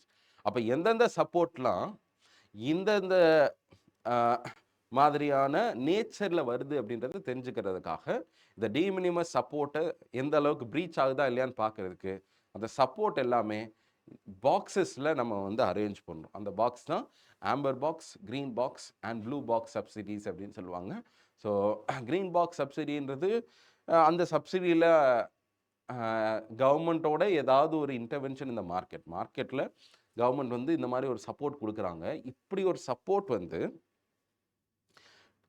எந்த விதத்துலையும் ட்ரேடை டைரக்டாக, அதாவது ட்ரேடையும் அந்த பர்டிகுலர் ப்ராடக்டோட எக்ஸ்போர்ட்டையும் எந்த விதத்துலையும் டைரக்டாக பாதிக்காத மாதிரி இருந்தால், அண்ட் ஆல்சோ டிஸ்டார்ஷனரி அப்படின்ற எஃபெக்ட் அதில் பெருசாக இல்லை அப்படின்ற மாதிரி இருந்தால், அதை நம்ம க்ரீன் பாக்ஸில் சப்சிடிஸாக போடலாம். இதில் வந்து இப்போ வந்து கவர்மெண்ட் வந்து MSPலாம் கொடுக்குறாங்கன்னா அது வந்து க்ரீன் பாக்ஸ் சப்சிடியில் வராது, ஆம்பர் பாக்ஸ் சப்சிடியில் வந்துடும். எதை க்ரீன் பாக்ஸ் சப்சிடின்னு சொல்கிறாங்கன்னா, கவர்மெண்ட் வந்து PM கிசான் அப்படின்னு சொல்லி எல்லாருக்கும் என்ன பண்ணுறோம், 1000 ரூபா 6000 ரூபா பெர் இயர் அப்படின்னு நம்ம கொடுக்குறோம். அப்படி கொடுக்கறது என்னதுன்னா, ஏன் அதை க்ரீன் பாக்ஸ் சப்சிடினா, இந்த 6000 ரூபான்றது ரைஸை அதிகமாக ப்ரொடியூஸ் பண்ணுறதுக்கு தான் அப்படின்னு நம்ம கொடுக்குறது இல்லை. ஆனால் MSPயை பொறுத்தளவுக்கு அது என்ன பண்ணுது, இந்தியாவில் எக்ஸ்போர்ட்டர் ஆஃப் ரைஸ்ன்றது இந்தியா வந்து 30% ஆஃப் எக்ஸ்போர்ட் ஆஃப் ரைஸ் வரைக்கும் நம்ம பண்ணுறோம் உலகத்திலேயே. சரியா? One of the largest exporter of rice. So இந்த அளவுக்கு ஒரு கமாண்டிங்கான பொசிஷன் வருதுன்னா நிறையா ப்ரொடக்ஷன் நடக்குது. இவ்வளோ தூரம் ப்ரொடியூஸ் பண்ணுறதுனால தான் இவ்வளோ தூரம் நம்மளால் கம்மியான ரேட்டில் நம்ம எக்ஸ்போர்ட் பண்ண முடியுது. அப்போ மற்ற கண்ட்ரீஸால் இதுக்கான அட்வான்டேஜ் எடுத்துக்க முடியல. காரணம் என்ன, நம்ம அதிகமாக MSP மற்ற சப்சிடிஸ் இந்த சப்போர்ட்லாம் கொடுக்குறோம். சரிங்களா? ஸோ அதனால் இந்த சப்போர்ட் எல்லாத்தையுமே காலப்போக்கில் என்ன பண்ணணும்னா குறைக்கணும் அப்படின்னு சொல்லி லிமிட் பண்ணணும் அப்படின்னு சொல்லுவாங்க. ஸோ இது வந்து ஆம்பர் பாக்ஸ் சப்சிடியில் வருது. இப்போ மற்ற அக்ரிமெண்ட்ஸ் எல்லாத்துலேயும் ரெட் பாக்ஸ் சப்சிடின்னு ஒன்று இருக்குது. அந்த சப்சிடியை கொடுக்கவே கூடாதுன்ற மாதிரி. ஆனால் அக்ரிமெண்ட் ஆன் அக்ரிகல்ச்சரில் ரெட் பாக்ஸ் சப்சிடிலாம் வராது. ஓகே, ஸோ இந்த 3 பாக்ஸஸ் சப்சிடிஸ் தான் வரும். அதனால் amber box, blue box, green பாக்ஸ்ன்றது இது எதில் வருது அப்படின்னு சொன்னால் WTOட அஃபேர்ஸில் வருது. நம்ம ஆல்ரெடி டிஸ்கஸ் பண்ண மாதிரி த மோஸ்ட் ஃபேவர்ட் நேஷன் அப்படின்றது எதில் வருது அப்படின்னு சொன்னால் டிஸ்கிரிமினேஷன், அதாவது இது is based on the principle of non-discrimination between nations. Differential treatment, uniform tariff, discrimination between கிடையாது. ஆன்சர் என்ன, non-discrimination between nations. Drips agreement, அதே மாதிரி ட்ரிப்ஸ் அக்ரிமெண்ட்னு சொல்லுவாங்க. இது என்ன அப்படின்னு சொன்னால் trade related intellectual property agreement. So TRIPS agreements system சொல்லுவாங்க. ஸோ இந்த ஆன்சர் என்ன, இன்டெலெக்சுவல் ப்ராப்பர்ட்டி. ஸோ IP ரிலேட்டடான ப்ரொடெக்ஷன், இது எல்லாமே GI டேக்ஸ் இதெல்லாம் கொடுக்குறோம்ல, ஸோ அது எல்லாமே இதுக்கு கீழே தான் வருது. So TRIPS agreement is also part of the WTO agreement. India enacted the geographical indications, GI டேக்லாம் கொடுக்குறோம்ல, அது எதுக்காக நம்ம 1999 கொண்டு வந்தோம்? ஏன்னா நம்ம ஆல்ரெடி ஒரு அக்ரிமெண்ட்டை சைன் பண்ணியிருக்கோம். அந்த அக்ரிமெண்ட் படி என்ன அப்படின்னு சொன்னால், இன்டெலெக்சுவல் ப்ராப்பர்ட்டியை லோக்கல் லெவலில் கூட ப்ரொடெக்ட் பண்ணலாம். அதுக்கு ஜாகிரபிக்கல் இண்டிகேஷன் அப்படின்ற மாதிரி ஒரு இண்டிகேஷனுக்கு நீங்கள் அந்த மாதிரி டேக்ஸ் கொடுக்கலாம் அப்படின்றதெல்லாம் டிஸ்கஸ் பண்ணியிருந்தோம். ஸோ அதை இன்னும் கொஞ்சம் லீகல் எஃபெக்ட் கொண்டு வர்றதுக்காக தான் இந்த ஜிஐ டேக் ஒரு ஜிஐ ஆக்ட் ஆஃப் 1999 அப்படின்றது. Therefore, answer is WTO. இன்னொரு இது base erosion and profit sharing அப்படின்னு சொல்லுவாங்க. அது இந்தியாவில் பேஸ்னால் என்னென்னா டேக்ஸ் பேஸை தான் இது குறிக்குது. கவர்மெண்ட் வந்து ஒரு டேக்ஸ் போடுறாங்க. இந்த டேக்ஸ் மூலமாக ஒரு கம்பெனி வந்து இவ்வளோ கோடி ரூபாய்க்கு மேலே போச்சுன்னா கண்டிப்பாக டேக்ஸ் கட்டணும் அப்படின்னு ஒரு ப்ரொவிஷன் இருக்குது. அப்போ லிஸ்ட் எடுத்து பார்க்குறாங்க, இவ்வளோ கம்பெனிஸ் இந்தியாவில் இருந்திருக்கு, இவ்வளோ கம்பெனிஸ்க்கும் இவ்வளோ லாபம் வந்திருக்கு, அதனால் நம்மளுக்கு இந்த வருஷம் டேக்ஸ் கலெக்ஷன்ஸ் இவ்வளோ இம்ப்ரூவ் ஆகலாம் அப்படின்ற மாதிரி ஒரு ஸ்டாண்ட் எடுக்கிறாங்க, ஒரு எதிர்பார்க்குறாங்கன்னு வச்சுப்போம். ஆனால் நம்ம ஆக்சுவலாக எவ்வளோ கவர்மெண்ட்டுக்கு வந்திருக்கு அப்படின்னு எடுத்து பார்க்குறப்ப கம்மியாக வருது. எதுக்குன்னு உள்ளே போய் பார்த்தோன்னா, இந்த 1 crore சம்பாரிச்சிருக்காங்களோ கம்பெனிஸ், லாபம் எடுத்திருக்காங்க. அவங்க என்ன பண்ணியிருக்காங்கன்னா, கவர்மெண்ட்டுக்கு டேக்ஸ் கட்டாமல் இந்த கம்பெனியில் வரக்கூடிய லாபம் எங்களோடது கிடையாது, நாங்கள் வந்து எங்களோட பேரண்ட்டுக்கு கொடுக்கணும் அப்படின்னு சொல்லி அவங்க பேரண்ட்டுக்கு கொடுக்குறாங்க. ஸோ இந்த மாதிரியான விஷயங்கள்லாம் பண்ணுறப்ப டேக்ஸ் பேஸ் என்ன ஆகுது? எரோட் ஆகிக்கிட்டே இருக்கா? ஸோ முக்கியமாக குளோபல் லெவலில் டேக்ஸ் பேஸ் எரோட் ஆகிறதுக்கு இந்த எம்என்சிஸோட ஸ்ட்ராட்டஜி ஒரு முக்கியமான காரணமாக இருக்குது. எம்என்சி என்ன பண்ணுறாங்க? அவங்களோட ஹெட் குவார்ட்டர்ஸ் ஒரு பிளேஸில் இருக்குது. ஆனால் உலகம் ஃபுல்லாக அவங்க என்ன பண்ணியிருக்காங்க? சப்சிடரிஸ் வச்சுருக்காங்க. அப்போ இந்தியாவில் இருக்கக்கூடிய சப்சிடரி என்ன பண்ணுறாங்க? வந்த லாபத்தில் நாங்கள் வந்து எங்கள் பேரண்ட் கம்பெனியோட ஒப்பந்தம் போட்டிருந்தோம். 1 crore எங்களுக்கு லாபம் கிடையாது. இந்த 1 crore 90 லட்ச ரூபா நாங்கள் யாருக்கு கொடுக்க வேண்டியதுக்கு எதுக்கு கடன் பட்டிருக்கிறோம்? எங்களோட பேரண்ட் கம்பெனிக்கு கொடுக்கணும் அப்படின்னு சொல்லி பேலன்ஸ் ஷீட்டில் அதை என்ன பண்ணிடுறாங்க? லயபிலிட்டியாக மாற்றி கொடுத்துட்றாங்க. ஸோ இதெல்லாம் பேஸை என்ன பண்ணுறது? டேக்ஸ் பேஸை கம்மி பண்ணிக்கிட்டே இருக்கா? அதே மாதிரி ப்ராஃபிட் ஷேரிங் நடக்குதா? இங்கே இருக்கக்கூடிய ப்ராஃபிட் என்ன பண்ணிடுறாங்க? ப்ராஃபிட் ஷிஃப்டிங் நடக்குதா? இங்கேருந்து வேற ஒரு கண்ட்ரிக்கு ஷிஃப்ட் ஆகுதுல்ல. ஸோ அந்த டேக்ஸ் ஹேவன் கண்ட்ரீஸ், ரொம்ப கம்மியாக இருக்கக்கூடிய டேக்ஸஸ் கம்மியாக இருக்கக்கூடிய சில பிளேசஸில், சில கண்ட்ரீஸில் இந்த ஹெட் குவார்ட்டர்ஸ்லாம் போய் எஸ்டாப்ளிஷ் பண்ணுறதுனால இந்தியாவிலேருந்து மற்ற கண்ட்ரீஸில் இருக்கக்கூடிய லாபம் எல்லாம் என்ன போகுது? அங்கே போகுது. ஸோ இதுக்கு ஒரு இந்த மாதிரியான ஸ்ட்ராட்டஜிஸை கட்டுப்படுத்துறதுக்காக என்ன பண்ணலான்னு சொல்லி OECD கண்ட்ரீஸ் எல்லாம் சேர்ந்து ஒரு பிஇபிஎஸ் ஃப்ரேம் ஒர்க் அப்படின்ற ஒரு ஃப்ரேம் ஒர்க்குள்ள ஸோ அடிக்கடி பெஸ்ட் ப்ராக்டிசஸ் என்ன அப்படின்லாம் டிஸ்கஸ் பண்ணிகிட்டு இருப்போம். 2020க்கு அப்புறம் இதே ஃப்ரேம் ஒர்க்கில் G20 கண்ட்ரிஸ் என்ன பண்ணியிருக்காங்க? இதோட எக்ஸ்டென்ஷனில் இதை வந்து இனிமேல் ஒரு நிரந்தரமான ஒரு தீர்வை கொண்டு வரணும் அப்படின்னு சொன்னால் குளோபல் மினிமம் டேக்ஸஸ் அப்படின்ற டேக்ஸஸ் மூலமாக தான் இதை பண்ண முடியும். நீங்கள் டேக்ஸ்க்காக தானே இதெல்லாம் பண்ணுறீங்க. ஒரு இடத்துல ஒரு சப்சிடியை வச்சு இன்னொரு இடத்துல ஹெட் குவார்ட்டர்ஸ் வைக்கிறது. அதனால் மினிமமாக எல்லா இடத்துலையும் ஒரே மாதிரியான டேக்ஸஸை கொண்டு வந்துடலாம் அப்படின்னு. அப்போ வந்து ஒரு குளோபலாக எல்லா இடத்துலையும் ஒரே டேக்ஸை ஃபாலோ பண்ணணும் அப்படின்ற மாதிரி ஒரு கட்டளையே யாராவது கொண்டு வர முடியுமானா? No, it is not so. சரி, சாவரனிட்டிக்கு அகெயின்ஸ்டான ஒரு கான்செப்ட். இன்னுமே கண்ட்ரீஸ் அயர்லாந்து, சைப்ரஸ், மொரிஷியஸ் அவங்களாம் ரொம்ப கம்மியான டாக்ஸஸை வச்சு தான் அவங்க எக்கானமி ஆப்ரேட் பண்ணுறாங்க. என்னென்னா இங்கே இருக்க ஷேர் வந்து உங்கள் பேரண்ட் கம்பெனி வந்து ஒரு ஹெட் குவார்ட்டர்ஸில் இருக்குது. ஆனால் அந்த ஹெட் குவார்ட்டர்ஸில் இந்தியாவை விட அதுக்கான ஷேர் டேக்ஸ் பர்சன்டேஜ் ரொம்ப கம்மியாக இருக்குன்னா அந்த டைமில் என்ன பண்ணுவாங்கன்னா உங்கள் மேலேயும் 15% டேக்ஸ் வர்ற மாதிரி இந்தியன் கவர்மெண்ட் என்ன பண்ணலாம்னு டாப் அப் டேக்ஸ் போடலாம். அப்போ நீங்கள் 5% தான் நீங்கள் அயர்லாண்டில் கட்டுறீங்கன்னு வச்சுப்போம். அப்போ எக்ஸ்ட்ரா 10% கவர்மெண்ட் ஆஃப் இந்தியா உங்கள் மேலே டேக்ஸ் போடலாம். இந்த மாதிரி குளோபலாக எல்லாரும் எங்கே நீங்கள் போனாலும் டேக்ஸ் ஹேவனை தேடி போனாலும் டேக்ஸ் இருக்கிறதுலே ரொம்ப கம்மி எங்கே அப்படின்னு 1% இருக்குது, இல்லை டேக்ஸே கிடையாதுன்னு சொல்லி ஒரு கண்ட்ரிக்குள்ளே போனாலுமே ஹெட் குவார்ட்டர்ஸ் வைக்க அங்கேயும் உங்களுக்கு 15% எப்படினாலும் ஒரு கண்ட்ரி வைக்கலாம் அப்படின்ற மாதிரி ஒரு டிஸ்கஷன் தான் இந்த குளோபல் மினிமம் டேக்ஸ்ன்னுவாங்க. இந்த குளோபல் மினிமம் டேக்ஸ் தான் இந்த 2 பில்லர் 1 பில்லர் 2 அப்படின்ற மாதிரி நான் அப்ரோச் வச்சு டீல் பண்ணுறோம். நான் ஒரு சிடிஎஸ்ல ஒரு கொஸ்டின் வந்துருந்துச்சு, பில்லர் 2 அப்படின்ற அப்ரோச்சஸ்னால் எந்த கான்டெக்ட்ஸில் நம்ம பார்க்குறோம் அப்படின்னு சொல்லி. எந்த கான்டெக்ட்ஸில்? Global minimum taxes. சரியா? இதெல்லாம் எதுக்காகனா இந்த பிஇபிஎஸ்ஸை ஸ்ட்ராட்டஜியோட ஒரு அட்வான்ஸ்மெண்ட் தான் இந்த global minimum taxes. So what does it mean? எம்என்சியோட டேக்ஸ் எவேஷன் என்ன பண்ணுறோம்? நம்ம கர்ப் பண்ணுறோம். Okay, ease of doing business. Ease of doing business அப்படின்னு ஒரு இண்டெக்ஸை வேர்ல்டு பேங்க் பப்ளிஷ் பண்ணிட்டு இருந்தாங்க. 2020க்கு அப்புறம் நம்ம என்ன பண்ணிட்டோம் அப்படின்னு சொன்னால் அதை சஸ்பெண்ட் பண்ணிட்டோம். சரி, அதுக்கான காரணம் என்ன அப்படின்னு சொன்னால் இதை கண்டுபிடிக்கிற மெத்தடாலஜியில் சில இர்ரெகுலாரிட்டிஸ் இருக்குது அப்படின்னு ஃப்ளாக் பண்ணனால இதை நம்ம நிப்பாட்டிட்டோம். ஸோ இந்த குளோபல் இந்த ஈஸ் ஆஃப் டூயிங் பிஸ்னஸில் என்னெல்லாம் இருக்கும் அப்படின்னு சொன்னால் இந்தியாவில் டூயிங் பிஸ்னஸ் ஈஸியராக இருக்கா இல்லையான்ற ஒரு ரேங்க் எடுப்பாங்க. அந்த இண்டெக்ஸ் வச்சுருப்பாங்க. அந்த இண்டெக்ஸை கண்டுபிடிக்கிறதுக்காக சில பேராமீட்டர்ஸ் இன்க்ளூட் பண்ணுவாங்களே, அதில் maintenance of law and order வராது, paying taxes, registering properties, construction permits, இது எல்லாமே வரும். ஈஸ் ஆஃப் டூயிங் பிஸ்னஸ் இண்டெக்ஸில் இந்தியா கன்சிஸ்டண்ட்டாக இம்ப்ரூவ் ஆகிக்கிட்டே இருந்தது. அதுக்கப்புறம் 2020க்கு அப்புறம் இந்த இண்டெக்ஸும் வரல. அதனால் நம்ம இந்தியா லெவலில் ஸ்டேட்ஸுக்குள்ளே ஈஸ் ஆஃப் டூயிங் பிஸ்னஸ் இண்டெக்ஸ்லாம் கூட நித்தி ஆயோக் கொண்டு வந்திருக்கிறாங்க. Okay, NITI Aayog, ministry of commerce and industry இவங்களாம் சேர்ந்து அந்த மாதிரி ஒரு இண்டெக்ஸ் எல்லாம் கொண்டு வராங்க. இப்போது 2021க்கு அப்புறம் வேர்ல்டு பேங்க் என்ன பண்ணியிருக்காங்கன்னா ஈஸ் ஆஃப் டூயிங் பிஸ்னஸ்க்கு பதிலாக பிஸ்னஸ் ரெடி அப்படின்னு ஒரு ரிப்போர்ட்டை கொண்டு வர போகிறாங்க. Be ready report. அதில் இண்டெக்ஸ் தான், அது ஒரு இண்டெக்ஸ் தான். இந்த இண்டெக்ஸில் ரேங்கிங் பண்ண போகிறாங்க. இதில் என்னென்னலாம் உள்ளே கொண்டு வர போகிறோம் அப்படின்னா business entry, business location, utility services, labour, financial services, trade, taxation, dispute resolution, competition, insolvency, இந்த மாதிரியாக ஒரு லைஃப் சைக்கிள். அதாவது ஒரு கம்பெனியை உருவாக்கி அந்த கம்பெனி சக்ஸஸ்ஃபுல்லாக நம்மளால் ரன் பண்ண முடியல. அப்போ ரன் பண்ண முடியலன்னா எக்ஸிட் பண்ணல. பிஸ்னஸையும் ஈஸியாக எக்ஸிட் ஆக முடியாதான்னு பார்க்கணும். அதுக்கு பேர் தான் டூயிங் பிஸ்னஸ்.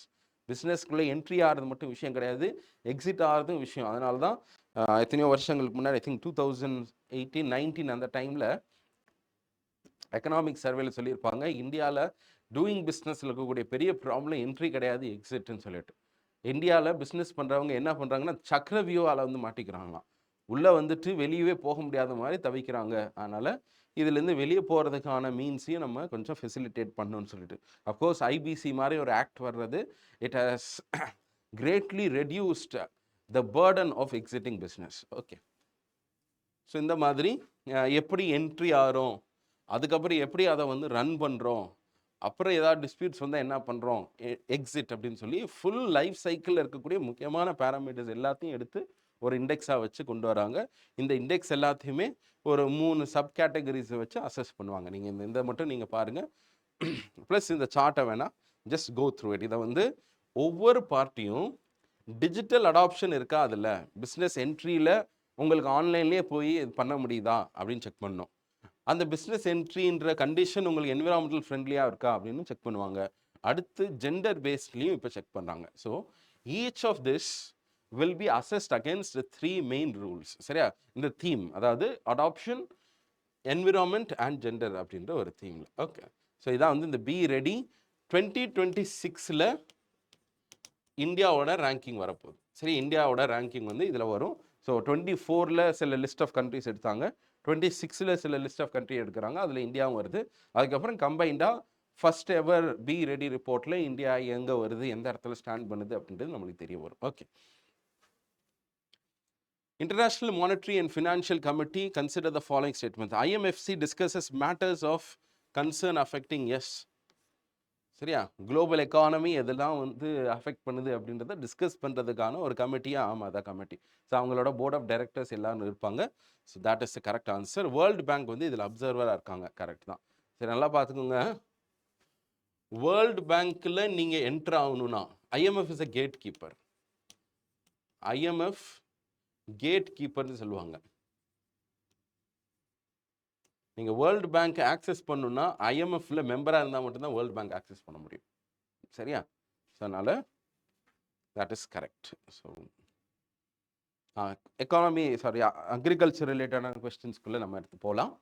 ஸோ இதில் கொஞ்சம் ஃபேக்ட்ஸ் தான் அதிகமாக இருக்குது. ஸோ கொஸ்டின்ஸை மட்டும் நம்ம டிஸ்கஸ் பண்ணி கொஸ்டின்ஸ் மூலமாக ஏதாவது எக்ஸ்ட்ரா ஃபேக்ட்ஸ் தெரிஞ்சுக்கணுன்னா, டீட்டெயில்ஸ் தெரிஞ்சுக்கணுன்னா நம்ம அப்போ பார்ப்போம்.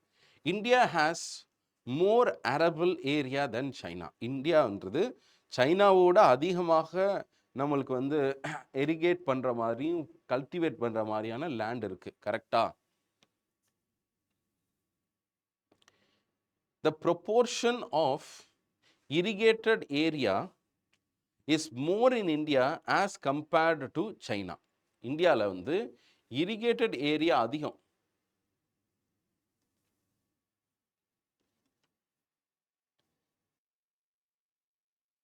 ஸோ நெக்ஸ்ட் நம்ம இப்போ பார்க்க போகிறது அக்ரிகல்ச்சர் ரிலேட்டடான கொஸ்டின்ஸ். ஸோ இந்த ஃபர்ஸ்ட் கொஸ்டின் நம்ம பார்க்கலாம். ஸோ இதில் இருக்கக்கூடிய கொஸ்டின்ஸ் எல்லாம் கொஞ்சம் குவிக்காக நம்ம போகலாம். ஏன் அப்படின்னா இதெல்லாம் ஃபேக்ட்ஸ், கரெக்டாக தப்பாக இதை தாண்டி வேறு என்ன நம்ம தெரிஞ்சுக்கணுன்றதை மட்டும் நம்ம பார்ப்போம். சரி, ஒரு ஓரியன்டேஷன் மாதிரி இருக்கணும். ஸோ அக்ரிகல்ச்சர்லேருந்து இந்த ஏரியாஸ்லேருந்து தான் கொஸ்டின் கேட்குறாங்கன்னா அப்போ நம்ம எதுக்கெல்லாம் ப்ரிப்பேர்டாக போகணும் அப்படின்ற ஒரு மைண்ட் செட்டை மட்டும் வச்சுட்டு போகலாம். வி கான் தனியாக இதுக்குன்னு எதையா புக்கை மாதிரி வாங்கி ரெஃபர்லாம் பண்ண முடியாது. Okay, fine. Consider the following statements. India has more arable area than China. சரியா, இப்போ வந்து வேர்ல்ட் பேங்கோட டேட்டாவும் சரி மற்ற டேட்டாவும் இந்த மாதிரி தான் சொல்லுது. ஏன்னா அரபிள் லேண்டுன்றது என்னன்னா land which has been brought under cultivation. சரியா, அதுதான் நம்ம அரபிள் லேண்டுன்னு சொல்லுவோம். ஜஸ்ட் லேண்டு மட்டுமே வச்சுருக்கிறத நம்ம சொல்ல மாட்டோம்.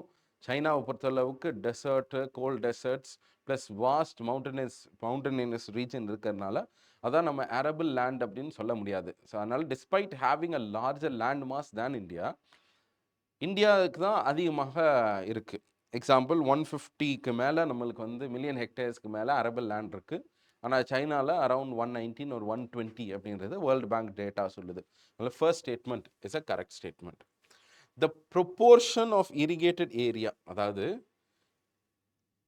ஒரு லேண்ட் இருக்குன்னா அந்த லேண்டில் ப்ரொப்போர்ஷன்றது நம்ம பர்சன்டேஜ் தானே சொல்லுவோம்.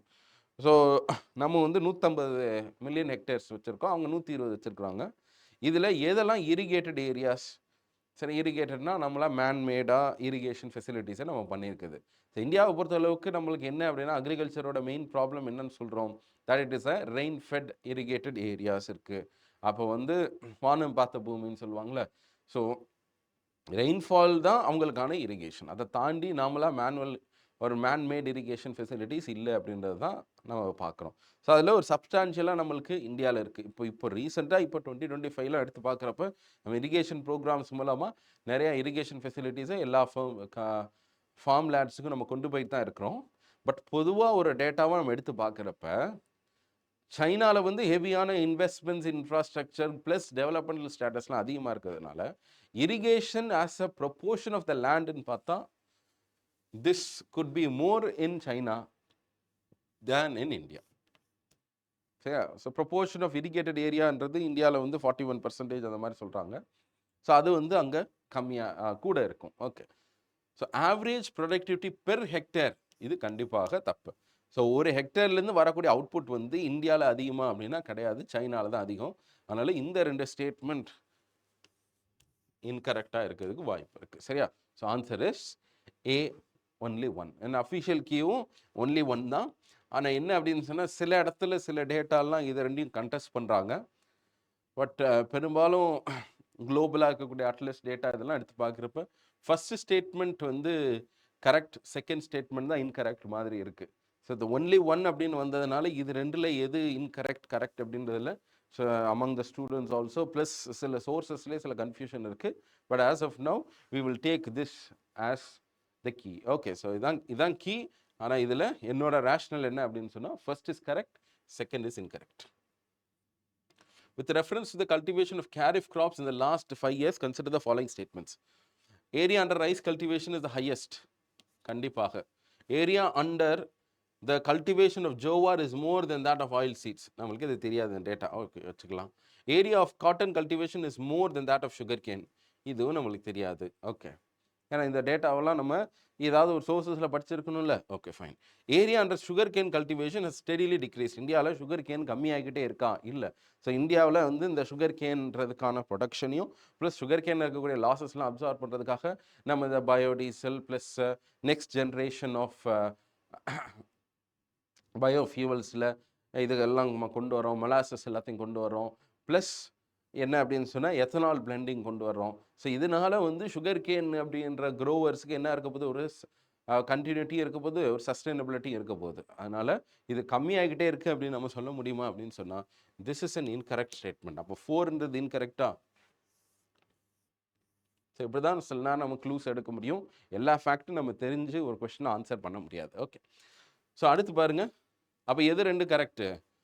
Cotton is more than that of sugar cane. இந்தியாவில் அப்போ அது ஒரு கரெக்டான ஸ்டேட்மெண்ட். நம்ம இங்கே இந்த க்ளூவை வச்சு எடுக்கிறோம். Area under cultivation of jowar is more than oil seeds. Oil சீட்ஸை விட ஜோவார் ஒரு மில்லட் தான், அது ஒரு மைனரான ஒரு மில்லட் மாதிரி இருக்குது. ஸோ அதனால் அது வந்து கண்டிப்பாக இன்கரெக்டாக இருக்கணும். ஸோ டூ இன்கரெக்ட்ன்றதை வச்சு நீங்கள் ஆன்சர் பண்ணலாம், அல்லது 4 இன்கரெக்டை வச்சும் உங்களால் ஆன்சர் பண்ண முடியும். 2019 கேட்ட question. What is culturable waste land? சரியா, வேஸ்ட் லேண்ட் அதை கல்ச்சர் பண்ணலாம், ஆனால் அது ஒரு வேஸ்ட் லேண்ட். சரியா, இது ஒரு கல்ச்சரபிள் வேஸ்ட் லேண்ட்னா என்னது அப்படின்றத பார்க்கலாம். Okay, so land that been left fallow. ஃபேலோனா என்னன்னா அதில் எந்த கல்டிவேஷன் இல்லாமல் நம்ம அப்படியே பண்ணுறதுக்கு பேர் தான் ஃபேலோ அப்படின்னு சொல்லுவாங்க. ஸோ ஃபேலோ லேண்ட் அப்படின்றது something that a land has been left uncultivated. நிறைய ஒரு 1 இயருக்கு மேலே நம்ம அன்கல்டிவேட்டடாக வச்சுருக்கிறோம் அப்படின்னு சொன்னால் then that is called as fallow. ஒரு 1 இயர் வரைக்குமே கல்டிவேட் பண்ணாமல் வச்சுருந்தா ஃபேலோ லேண்டுன்னுவாங்க. அதுக்கு மேலே வச்சுருந்தாலும் அது ஃபேலோ தான், 5 இயர்ஸ் வரைக்குமே. அதர் தென் ஃபேலோன்னு சொல்லுவாங்க, அதாவது ஃபேலோடாக இல்லாத land. Okay, uncultivated land. Then லாஸ்ட்டாக 5 வருஷத்துக்கு மேலே போகுது அன்கல்டிவேட்டடானா, தென் அதை தான் என்னன்னு சொல்லுவாங்க அப்படின்னு சொன்னால் கல்ச்சரபிள் வேஸ்ட் லேண்ட்ஸ்ன்னு சொல்லுவாங்க. சரியா, so what has been culturable waste land அப்படின்னா, லேண்ட் ரெவன்யூ ரெக்கார்ட்ஸ் படி நம்மளுக்கான இது என்ன அப்படின்னா, land that has been left fallow for more than 5 years. சரியா, ஸோ அதனால் இதுதான் answer. Okay, which one of the மாதிரி இங்கே பாருங்கள், land that has been left fallow for less than 1 year அப்படின்றத fallow land அப்படின்னு சொல்லுவாங்க. fallow. அடுத்து இன்னொரு கேட்டகரி இருக்குது, அது other than fallow. ஸோ லேண்டை வந்து கல்டிவேட்டட் ஆயிருக்கா இல்லையான்றதை வச்சு நம்ம 3 விதங்களில் பிரிக்கிறோம். அதாவது அன்கல்டிவேட்டட் லேண்டை கல்ச்சரபிள் waste land, Fallot land, other தென் ஃபேலோ லேண்ட் அப்படின்ற 3 வகையில் பிரிக்கணும். ஓகே, ஸோ இந்த டீட்டெயில்ஸ் எல்லாம் உங்களுக்கு வந்து 12th என்சிஆர்டியில் geography NCERT people and its economy அப்படின்ற ஒரு புக் இருக்கும். சரி, அதுலேயும் அது ஒரு ரொம்ப இம்பார்ட்டண்ட்டான ஒரு புக் டு ரீட் தான். சப்போஸ் நீங்கள் இது வரைக்கும் படித்தது இல்லைன்னா விட்டுருங்க, அதில் செலக்டிவாக சில சாப்டர்ஸை மட்டும் படிங்க. அதில் ஒரு ஐ திங்க் லாஸ்ட் சாப்டர் என்னமோ லேண்ட் அண்ட் இட்ஸ் பீப்புள் அப்படின்ற மாதிரி ஒரு சாப்டர் இருக்கும். ஸோ அதை வந்து கொஞ்சம் படிச்சிங்கன்னா இந்த மாதிரியான ஒரு அக்ரிகல்ச்சரில் நம்ம என்ன இதை வச்சு மெஷர் பண்ணுறோம், அந்த ரிசோர்ஸஸ் என்ன, எப்படி வந்து லேண்டை வந்து பிரிக்கிறோம் அப்படின்றதுக்கான டீட்டெயில்ஸ் எல்லாம் அதில் இருக்கும். Okay, small farmer large field. Small farmer large field அப்படின்னா என்ன? சரியா, ஸோ இது என்ன அப்படின்னா, ஃபார்மர்ஸ் எல்லாம் ஸ்மால் ஃபார்மர்ஸ். அக்ரிகல்ச்சரை பொறுத்தளவுக்கு small, medium, marginal and large. சரியா, இந்த மாதிரி இருப்பாங்க. ஓகே, ஸோ மார்ஜினல் ஸ்மால் ஃபார்மர்ஸ்ன்றது யாரா? மார்ஜினல்னா 1 ஹெக்டேருக்கு கீழே, 1 ஹெக்டேருக்கு கீழே லேண்ட் வச்சுருந்தா அவங்க மார்ஜினல். ஸ்மால்ன்றது 2 ஹெக்டேருக்கு கீழே வச்சுருந்தா. லார்ஜ்ன்றது என்னென்னா அபவுட் 10 ஹெக்டேர். இப்படிதானே? இப்போ இங்கே என்ன பண்ணுறாங்க பாருங்கள், ஸ்மால் ஃபார்மர் ஆனால் லார்ஜ் ஃபீல்டு அப்படின்ற ஒரு கான்செப்டுக்கான அர்த்தம் என்ன அப்படின்னா, it's kind of collectivisation. Farmers எல்லாம் சேர்ந்து organising themselves into groups for select agricultural operations. சரிங்களா, ஸோ இதுதான் கரெக்டான answer. So small farmers large field அப்படின்னா இதுதான். Many marginal farmers come together and make a contract with a corporate body அப்படின்னா இதுக்கு பேர் கான்ட்ராக்ட் ஃபார்மிங். சரியா, கான்ட்ராக்ட் ஃபார்மிங் அப்படின்னு சொல்லுவாங்க. A company extends loaned technical knowledge, material inputs to a number of small farmers so that they produce the agricultural product required by the company for its manufacturing process and commercial production அப்படின்றதான். அது வந்து corporate farming மாதிரி. சரியா, ஒரு கம்பெனிக்காக நம்ம பண்ணுறது அப்போ corporate farming.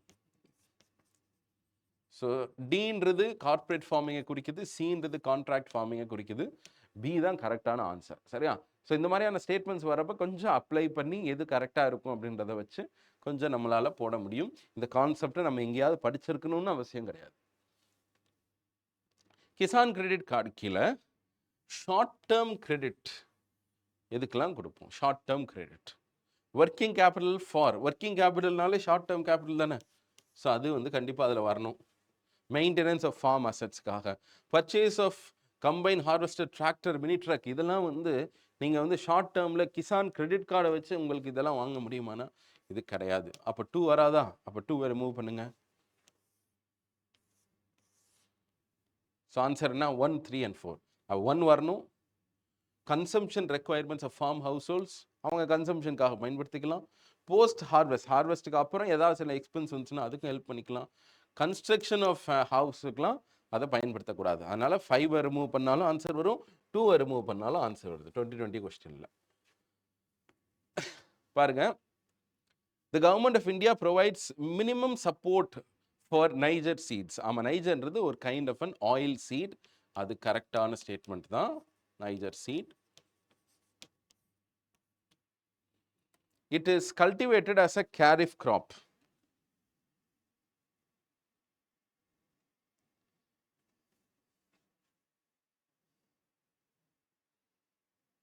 So next question பாருங்க, 2023ல கேட்ட question. Government of India provides minimum support price for Niger. Yes, சரியா, நைஜர்ன்றது it's a kind of the seed. So MSP எந்தெந்த கிராப்ஸ்க்கெல்லாம் கவர் பண்ணுறோம் அப்படின்ற அந்த 23 கிராப்ஸையும், ஸோ 22 ப்ளஸ் சுகர் கேன் அப்படின்றது எல்லாத்தையும் பார்த்துக்கோங்க. ஏன்னா அந்த டேர்ம்ஸ், அந்த வார்த்தை, அந்த கிராப்ன்றதுக்கு கவர் ஆகுதா இல்லையா, அது என்ன மாதிரி டைப் ஆஃப் கிராப் அப்படின்றது தெரிஞ்சுக்கிறது நல்லது. Going by how questions have been asked. So first statement is correct. Niger is cultivated as a kharif crop. இதுவும் கரெக்டான ஸ்டேட்மெண்ட் தான். இது ஒரு மேஜரான kharif crop. இன்னொரு சிக்னிஃபிகன்ஸ் ஆஃப் நைஜர் என்ன அப்படின்னு சொன்னால், ஒரு costliest oil seed, one of the costliest oil seed. ஏன்னா இதுக்கான ஆயில் கண்டென்ட்டும் சரி, அதுக்கான அவைலபிலிட்டி ப்ளஸ் நியூட்ரிஷன் எல்லாம் நல்லா இருக்கிறதுனால it is one of the costliest அப்படின்னு சொல்கிறாங்க. கேரிஃப் டைமில் வரும். So 1 is correct, 2 is correct. Tribals have been using niger seed oil for cooking. Yes, இதுவும் கரெக்ட். ஏன்னா மத்திய பிரதேஷ் இந்த மாதிரி ரீஜன்ஸில் ப்ரிடாமினெட்லாக it is grown. So answer will be all the 3 are correct statements. எது வந்து பப்ளிக் இன்வெஸ்ட்மெண்ட் இன் அக்ரிகல்ச்சர், எதெல்லாம் public இன்வெஸ்ட்மெண்ட்னு நம்ம கன்சிடர் பண்ண முடியும்? சரியா, ஃபிக்ஸிங் எம்எஸ்பி, சரியா, இதை நம்ம இன்வெஸ்ட்மெண்ட்னு சொல்ல முடியுமா அப்படின்னு சொன்னால் இது ஓகே, இப்போதைக்கு நம்ம அப்படி வச்சுக்கலாம். Computerisation of public primary agriculture credit society, சரி, பிஎஸ்சிஎஸ் எல்லாத்தையுமே சொசைட்டிஸ் எல்லாத்தையும் நம்ம என்ன பண்ணுறோம், நம்ம கம்ப்யூட்டரைஸ் பண்ணுறோம். ஓகே, இதுக்காக ஒரு செலவு வருது, இதை நம்ம இன்வெஸ்ட்மெண்ட்னு சொல்ல முடியுமான்னு? Okay, possibility is there. Free electricity supply to farmers, இதை நம்ம இன்வெஸ்ட்மெண்ட்னு சொல்லணுமா, அதை சப்சிடின்னு சொல்லணுமா? இது ஒரு சப்சிடி. சரிங்களா, பொதுவாக நம்ம பார்த்தோன்னா எல்லாமே அதில் வந்துடும். ஆனால் இங்கே கொஸ்டினில் வந்து which is considered to be public investments, கவர்மெண்ட்டோட இன்வெஸ்ட்மெண்ட் அப்படின்னு பார்க்குறப்ப நம்ம இந்த கேபிட்டல் ரிலேட்டடாக தான் நம்ம பார்க்கணும். வெய்வர் ஆஃப் அக்ரிகல்ச்சர் லோன்ஸ், இது ஒரு கைண்ட் ஆஃப் சப்சிடி தானே. அப்போ 4 வரக்கூடாது, 5 வரக்கூடாது. அப்போ 4 ரிமூவ் பண்ணுங்க, அல்லது 5 ரிமூவ் பண்ணி பாருங்க. Waiver of agriculture loans 1, 2, 3. அப்போ ஃபிக்ஸிங் ஆஃப் எம்எஸ்பி வரக்கூடாது, ஏன்னா அதில் என்னது ஒரு சப்சிடி மாதிரி போயிடுது. அப்போ 2 வரணும். எஸ், சோஷியல் கேபிட்டல் டெவலப்மெண்ட் கண்டிப்பாக இருக்கணும், கோல்ட் ஸ்டோரேஜ் ஃபெசிலிட்டி இருக்கணும். ஸோ 2, 3 and 6 இதுதான் correct answer. The economic cost of food grains, அதாவது ஃபுட் கிரெயின்ஸோட economic cost is the MSP and bonus paid to the farmers plus what, அதாவது ஒரு food corporation of இந்தியாவுக்கு என்னெல்லாம் எக்கனாமிக் காஸ்ட் இருக்கும். என்னெல்லாம் எக்கனாமிக் காஸ்ட்னா மொத்தமாகவே எவ்வளோ செலவாகுது, எக்கனாமிக் காஸ்ட் எல்லாத்தையுமே நம்ம செக் பண்ணணும். அப்போ ஃபர்ஸ்ட் எம்எஸ்பியில் வாங்குறது என்னோட செலவு, அது என்னோட காஸ்ட், கரெக்ட் தானே, எஃப்சிஐக்கு. ஓகே, அது போக ஏதாவது போனஸாக நம்ம வந்து ஃபார்மர்ஸ் கொடுக்குறோம். ஸோ எம்எஸ்பி ஒரு ரேட்டில் வாங்குகிறோம், அது வந்து 35 அப்படின்னா 35 ப்ளஸ் 5 ரூபா போனஸ்னா அது 5 ரூபா போனஸ். அது போக அதை கொண்டு வர்றதுக்காக டிரான்ஸ்போர்ட்டேஷன் காஸ்ட், ப்ரொக்யூர்மெண்ட் காஸ்ட், தென் அதை வந்து மறுபடியும் கொண்டு போய் சேர்க்கறதுக்காக டிஸ்ட்ரிபியூஷனில் ஒரு காஸ்ட் வரும்ல, இது எல்லாம் சேர்த்தா தானே ஃபுட் கார்பரேஷன் ஆஃப் இந்தியாவுக்கு மொத்தமாகவே என்ன எக்கனாமிக் காஸ்ட்னு தெரிஞ்சுக்க முடியும். அதனால தான் இதில் என்ன சொல்கிறேன்னா, ப்ரொக்யூர்மெண்ட் இன்சிடென்டல்ஸ் அண்ட் டிஸ்ட்ரிபியூஷன் காஸ்ட் எல்லாத்தையுமே எடுக்கணும். ஒன்லி அப்படின்றது இன்கரெக்ட். இதில் பாருங்கள் ப்ரொக்யூர்மெண்ட் இன்சிடென்டல்ஸ்னால் ப்ரொக்யூர்மெண்ட் ரிலேட்டடாக மற்ற எல்லா செலவினங்களையும் எடுக்கிறது தான் ப்ரொக்யூர்மெண்ட் இன்சிடென்டல்ஸ். சார்ஜஸ் ஃபார் கொடவுனோட சார்ஜஸ் மட்டும்தான் அவங்க பே பண்ணுறாங்களா, அதை ஸ்டோரேஜ் பண்ணணும், அதுக்கப்புறம் அதை டிரான்ஸ்போர்ட் பண்ணணும், டிஸ்ட்ரிபியூஷனில் இன்னும் ஒரு செலவு உங்களுக்கு இருக்கும். ஸோ அதனால் ஆன்சர் என்ன அப்படின்னா C is the answer. Permaculture. So பெர்மா கல்ச்சருக்கும் கெமிக்கல் ஃபார்மிங்க்கும் என்ன டிஃபரன்ஸ் பாருங்கள். Permaculture farming discourages monoculture. கன்வென்ஷனலில் மோனோ கல்ச்சர் ப்ரிடாமினண்ட்டாக இருக்குது. ஆமாம், பெர்மா கல்ச்சர்ன்றது எப்படின்னா வைல்டில் எப்படி ஒரு கல்ச்சர் நடக்குதோ அந்த மாதிரி அக்ரிகல்ச்சரை விடுறது. தானாகவே வைல்டில் எப்படி nature takes control to produce what crop அப்படின்ற மாதிரி பெர்மா கல்ச்சர்ன்றது நாமளாக டிசைட் பண்ணி அதை அன்கல்டிவேட்டடாக வைக்கிறது, ஃபேலோவாக வைக்கிறது அப்படிலாம் இல்லாமல் we just leave it. So என்ன வருதோ வரட்டும் அப்படின்ற மாதிரி கொஞ்சம் மட்டும் கண்ட்ரோல் பண்ணி பண்ணுறது தான் பெர்மா கல்ச்சர்ஸ்ன்னு சொல்லுவாங்க. ஸோ பெர்மா கல்ச்சரை வந்து மோனோ கல்ச்சரல் ப்ராக்டிசஸை டிஸ்கரேஜ் பண்ணுதானா? ஆமாம், ஏன்னா பெர்மா கல்ச்சர்ன்றது it is about diversity. So first is correct. Conventional farming can cause increase in soil salinity, but the occurrence of such phenomenon is not observed in permaculture. Correct. சரியா? Sorry. Yes, soil செலைனிட்டியை conventional ஃபார்மிங்கில் increase பண்ணும், ஆனால் பெர்மாகல்ச்சரில் அந்த மாதிரி நம்ம பார்க்க முடியாது. அது correct statement. Okay. Conventional farming is easily possible in semi arid, but permaculture வந்து அப்படி செமி ஆரிட் ரீஜனில் பண்ண முடியாதானா? அதுக்கு தான் இன்னும் மோர் சூட்டபிள். சரியா? அப்போது செமி ஆரிட் ரீஜனில் கூட பெர்மாகல்ச்சர்ன்றது ஒன்று நடக்கும். ஸோ அதனால் first is correct, second is correct, third is incorrect. The practice of mulching is very important in permaculture farming, but not necessarily so in conventional chemical farming. இது கரெக்டான ஸ்டேட்மெண்ட்டா அப்படின்னா ஃபஸ்ட்டும் கரெக்டு, டூவும் correct. So 1 and 2 should be there. 3 incorrect. 3 incorrectனா இது ரெண்டு எடுத்துருங்க. So ஆப்ஷனில் நம்மளுக்கு என்ன தெரியுது? 4 கண்டிப்பாக இருக்கணும். சரியா? ஸோ 1, 2 and 4 4 only ஆனா 1, 2 and 4 ஆன்சர் தான். ஓகே. ஸோ இது 2021 கேட்டது. இதை பாருங்கள், மல்ச்சிங்கிறது என்ன அப்படின்னு சொன்னால் நம்ம நேச்சுரல் மெட்டீரியலை வச்சு என்ன பண்ணுறோம், சாயில் கவராக பயன்படுத்துகிறோம். சரி, அப்படி பண்ணுறதுனால என்ன பண்ணுறோன்னா we are actually controlling what will grow, what will not grow. அந்த சாயிலில் இன்னும் கொஞ்சம் டீக்ரடேஷன் இல்லாத மாதிரி, சாயிலோட நியூட்ரியன்ட் தேவையில்லாமல் வேஸ்ட் ஆகாத மாதிரி நம்ம பண்ணுறோம். ஓகே. ஸோ வாட்டர் எவாப்பரேஷன் மேலே போகாத மாதிரி these are the things that we control. So மல்ச்சிங்கிறது வெரி இம்பார்ட்டன்ட். அப்போ தான் நம்மளால் வந்து பெர்மாகல்ச்சர் மாதிரியான ஒரு விஷயத்தை கண்ட்ரோல் பண்ண முடியும். So answer is 1, 2 and 4. Organic ஃபார்மிங்கை பொறுத்தளவுக்கு the national programme for organic production அப்படின்றது is under the guidelines of the union ministry of rural development. This is incorrect. It is also not under the ministry of agriculture. சரியா? Ministry of agricultural and farmers வெல்ஃபேர்னு இருந்தால் அதுவுமே incorrect தான். இது என்னென்னா ministry of commerce and இண்டஸ்ட்ரியில் வருது. So first is incorrect, remove பண்ணுங்க. தி APDA functions as a secretariat for the implementation. That is a correct statement. Sikkim has become India's fully organic state. That is also correct. So in the context of which 2018 question கேட்டிருக்காங்க. ஆனால் அந்த வருஷம் it was largely seen in the news as to Sikkim becoming the India's first organic state.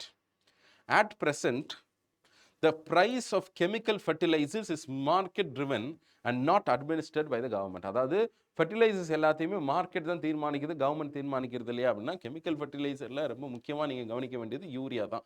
Urea தான் அதிகமாக நம்ம பயன்படுத்துகிறோம்.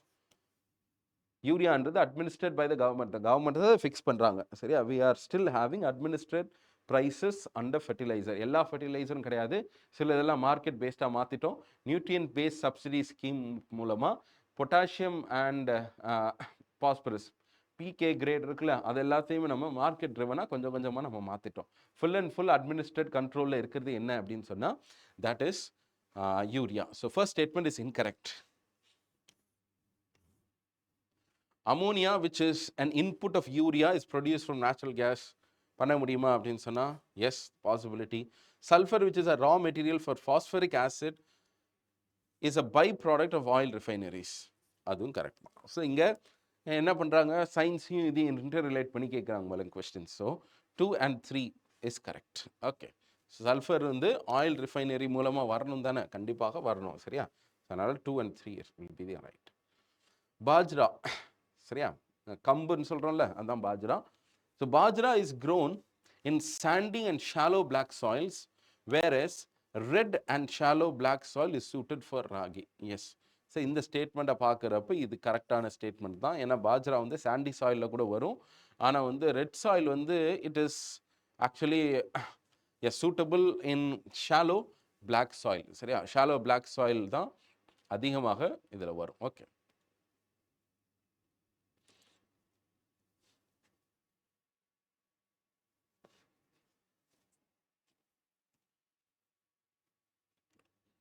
So the next question பாருங்க, it is about the crops that are cultivated in India. சரி, இதில் பாஜ்ரா பற்றி கேட்குறாங்க. பாஜ்ரானா என்ன அப்படின்னு சொன்னால் கம்பு இருக்குல்ல, அதுதான் bajra. Bajra grows well in sandy and shallow black soils, whereas a red soil and shallow black soil is suited for ragi. Yes, அது கரெக்டாக. சரி, ரெட் சாயிலில் ராகி நல்லா வளர்கிறதுக்கான வாய்ப்புகள் இருக்குது. that is correct. Bajra is predominantly grown in states like Rajasthan, Uttar Pradesh, and Maharashtra. Ragi is mainly in Karnataka, Tamil Nadu, and Himachal Pradesh. That is also correct. சரியா? So ragi வந்து கர்நாடகா, தமிழ்நாடுல தான் southern ஸ்டேட்ஸில் அதிகமாக produce பண்ணணும், plus Himachal Pradesh. ஆனால் பாஜ்ரா வந்து Rajasthan, UP, Maharashtra. So answer is both 1 and 2. ஸோ மில்லட்ஸோட ப்ரொடக்ஷன் கொஞ்சம் ஃபோக்கஸ் பண்ணுங்க நீங்கள், ஏன்னா இது ரொம்ப முக்கியமான ஒரு ஏரியாவாக மாறிட்டு இருக்கு இப்போது. ஸோ மில்லட்ஸ்லேருந்து டைப்ஸ் ஆஃப் மில்லட்ஸ், என்ன மில்லட், அந்த மில்லட்டுக்கான நேச்சர், அதுக்கான ஜாகிரபிக்கல் ரெக்குவயர்மெண்ட், சரியா, soil requirements, climatic requirements, so எல்லா பெர்ஸ்பெக்டிவ்லேருந்து பார்த்துக்கோங்க. சரி, எக்கனாமிக் ஆங்கிளில் பார்க்கணும், ஜாகிரபிக் ஆங்கிளில் பாருங்கள். ஸோ ஃபுட் செக்யூரிட்டி ஆங்கிள், ஸ்கீம்ஸோட ஆங்கிள், எல்லா விஷயங்கள்லையும் இந்த மில்லட்ஸை கொஞ்சம் ஃபோக்கஸ் பண்ணுங்கள். So answer is both 1 and 2. 2025ல கேட்ட question. Climate smart village approach. சரி, இது ஒரு ஃபேக்ட் ரிலேட்டடான கொஸ்டின். இன்றைக்கி நம்ம இதை வந்து அவ்வளோ தூரம் நம்ம ரெலவெண்ட்டாக நம்மளுக்கு இந்த பர்டிகுலர் ஆர்கனைசேஷன்ஸை வச்சு நம்ம பார்க்க முடியாது. பட் ஹவவர் 2021ல கேட்டிருக்காங்க. கிளைமேட் ஸ்மார்ட் வில்லேஜ்ன்றது it's a project of the climate change agriculture and food security. Is an international research programme. Yes, that's a correct statement. The project is carried out under the consultative group on international, okay, that is also correct, CGIAR னு சொல்லுவாங்க, consultative group on international agriculture research. The International Crops Research Institute for Semi-Arid Crops, ICRISAT னு சொல்லுவாங்க, இது இந்தியாவில் இருக்குது. இது வந்து சிஜிஐஆரோட research சென்டராக நம்ம அதை டேக் பண்ணியிருக்கோம். அதுவும் கரெக்ட் ஸ்டேட்மெண்ட் தான். This is also correct. இந்த ICRISAT எங்கே இருக்குது அப்படின்னு சொன்னால் தெலங்கானாவில் இருக்குது. So answer is 1, 2 and 3. All of them are correct. Fertigation. சரி, applying fertilizers through irrigation channels. சரி, அதான் இரிகேஷன், அதாவது வாட்டர் இரிகேஷன், இதெல்லாம் எப்படி நம்ம கண்ட்ரோல்டாக பண்ணுறோமோ அதே மாதிரி கண்ட்ரோல்டு ஃபார்மில் நம்ம ஃபெர்டிலைசரை அப்ளை பண்ணுற அந்த மெத்தடுக்கு பேர் தான் ஃபெர்டிகேஷன் வாங்க. ஸோ இரிகேஷன் ப்ளஸ் ஃபெர்டிலைசர்ஸ் ரெண்டையும் கம்பைன் பண்ணி பண்ணுறது. Okay. Controlling the alkalinity of irrigation water is possible. ஆமாம், நம்ம வந்து ரொம்ப கரெக்டாக நம்ம வந்து அப்ளை பண்ணுறோம் அப்படின்னு சொன்னால் டெஃபினட்டாக அது மூலமாக என்ன நடக்குதுன்னா அல்கலினிட்டி இதனால் இதாகும். சரியா? ஸோ பிஹெச் பேலன்ஸை நம்மளால் மெயின்டைன் பண்ண முடியும். Correct. Efficient application of rock, phosphate and other possible is possible. So இது என்னன்னு பார்ப்போம். தேர்ட் பாருங்க, increase availability of nutrients. ஆமாம், obviously that should be the benefit. Reduction in the leaching of chemical nutrients. சரி, chemical nutrients ஈஸியாக wash ஆகிறதுக்கான possibility இருக்குது. ஏன்னா முன்னாடி நம்ம அதிகமாக நம்ம ஃபெர்டிலைசர் போட்டுருவோம், தென் வாட்டர் இரிகேஷன் பண்ணுவோம், so it will just get leach off. இப்போ என்ன பண்ணுறோம், ரெண்டையும் ஒரே மாதிரி கண்ட்ரோல்டான ஃபார்மில் நம்ம அப்ளை பண்ணுறதுனால ட்ரிப் இரிகேஷன் ஒரு வாட்டர் இரிகேஷன்றதை நம்ம வேறு மாதிரியான ப்ரெசிஷன் இரிகேஷன் மூலமாக பண்ணி அதோடு நம்ம ஃபெர்டிலைசரும் அப்ளை பண்ணுறோம் அப்படின்னா 2 நடக்கும், 3 நடக்கும், 1 கண்டிப்பாக நடக்கும். வாட் அபவுட் 4 அப்படின்னா, சாரி செகண்ட் ஸ்டேட்மெண்ட்டை பாருங்கள். Rock phosphate and other phosphatic fertiliser is possible. இதை பொறுத்தளவுக்கு rock phosphate and other phosphatic ஃபர்டிலைசர்ஸோட நேச்சர் என்ன அப்படின்னா, they are not very water soluble.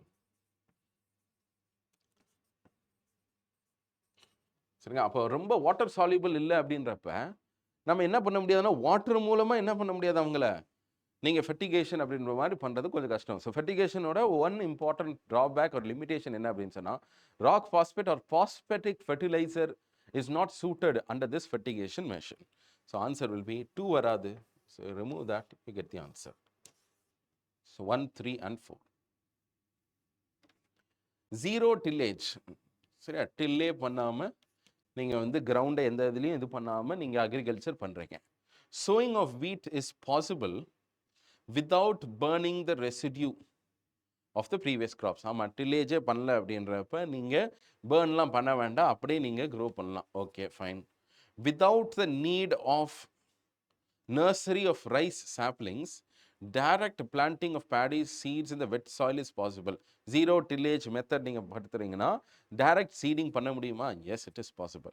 Carbon sequestration பண்ண முடியுமா இது மூலமா அப்படின்னா பண்ண முடியும். ஏன்னா நீங்கள் டில்லேஜ் பண்ணுறீங்க அப்படின்றப்ப நீங்கள் அதில் இருக்கக்கூடிய கார்பன் டாப் சாயிலில் இருக்குது எல்லாத்தையுமே நம்ம என்ன பண்ணுறோம், மீத்தேன் எல்லாத்தையுமே நம்ம ரிலீஸ் பண்ணுற மாதிரி இருக்குது. that can be stopped. So answer will be 1, 2 and 3 எல்லாமே தான் கரெக்டாக வரணும் இதில். Advantages of drip irrigation: reduction in weed, கண்டிப்பாக. Soil salinity, okay. Reduction in soil erosion. சரி, அதாவது ட்ரிப் இரிகேஷன் பண்ணுறதுனால வீடு கண்டிப்பாக கம்மியாகும். ஏன்னா போதுமான அளவுக்கு மற்ற இடத்துல வாட்டர் நிற்காது, கிராப்புக்கு மட்டும்தான் போகுது. ரெண்டாவது, சாயிலோட எரோஷன் கம்மியாகுது, சரி, வாட்டர் இல்லைன்றனால. சாயில் சலைனிட்டியை நீங்கள் இந்த இரிகேஷனை வச்சு கண்ட்ரோல் பண்ணி இன்டைரக்டாக மேபி லாங் டேர்மில் நம்ம பயன்படுத்தலாம். ஆனால் சலைனிட்டிக்கும் இந்த இரிகேஷனுக்கும் பெரிய லெவலில் ட்ரிப் இரிகேஷனை வச்சு சாயில் சலைனிட்டி நீங்கள் என்ன பண்ண முடியாது, பெரிய லெவலில் ரிடக்ஷன்லாம் பண்ண முடியாது. இன்னும் சலைன் ஆகாத மாதிரி உங்களால் கட்டுப்படுத்த முடியும். பட் என்ன பண்ண முடியாதுன்னு சொன்னால் soil salinity doesn't reduce just by shifting to this drip irrigation. So அதனால் 1 and 3. ஸோ அக்ரிகல்ச்சரல் ப்ராக்டிசஸை வச்சு நிறையா கொஷின்ஸ் வர்றதை நம்மளால் பார்க்க முடியுது. இங்கே ஆர்கானிக் ஃபார்மிங் பாருங்கள், NDA 2015 கேட்டது. யூஸ் ஆஃப் கெமிக்கல் ஃபர்டிலைசராக கிடையாது. ஸோ அதை வச்சு நம்ம 1 AB ஆப்ஷனை ரிமூவ் பண்ணுறோம். ஃப்ரீக்வெண்ட் டீகம்போசிங் அண்ட் ஃபாலோ பண்ணணும். கொஞ்சம் என்ன பண்ணணும், பயிரை அடுத்து போடக்கூடாது ஃப்ரீக்வெண்ட்டாக. ஏன்னா we should allow the soil to recover. Follow பண்ணணும், கரெக்டாக. ஃபாலோவிங்னா அதுதான். மேக்கிங், அதாவது not cultivating the farm so that the soil may recover. Use of herbs, அது பண்ணலாமா? தாராளமாக. ஹையர் ப்ரொடக்டிவிட்டி வராது. ஸோ 4 ரிமூவ் பண்ணாலும் ஆன்சர் வருது. So 2 and 3 is the answer. Tea board ஒரு ஸ்டாச்சுட்டரி போர்டா? ஆமாம், டீ போர்டு ஒரு statutory board. It is a regulatory body attached to the Ministry of Farmers Welfare. கரெக்டா?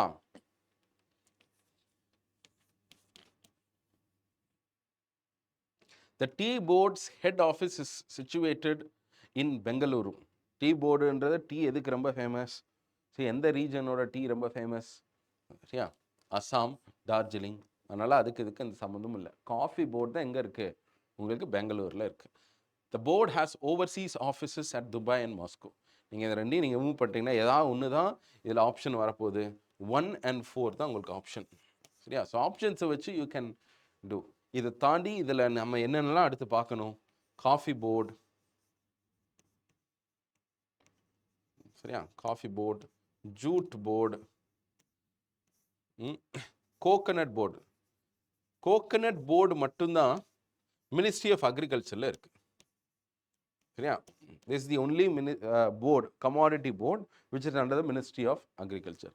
ஜூட் போர்டு எங்கே இருக்குது? மினிஸ்ட்ரி ஆஃப் டெக்ஸ்டைல்ஸ்குள்ளே இருக்கும். சரிங்களா, இதை தாண்டி இருக்கக்கூடிய மேக்ஸிமம் போர்ட்ஸ், சரியா, எல்லாமே எதில் வந்துடுது அப்படின்னு சொன்னால் உங்களுக்கு மினிஸ்ட்ரி ஆஃப் காமர்ஸ் அண்ட் இண்டஸ்ட்ரியில் தான் வருது. ஓகே, ஸோ நல்ல காட்டன் எந்த போர்டாக இருந்தாலுமே it all comes under this. Okay, so spices board of India அப்படின்னு ஒரு போர்டு இருக்குது.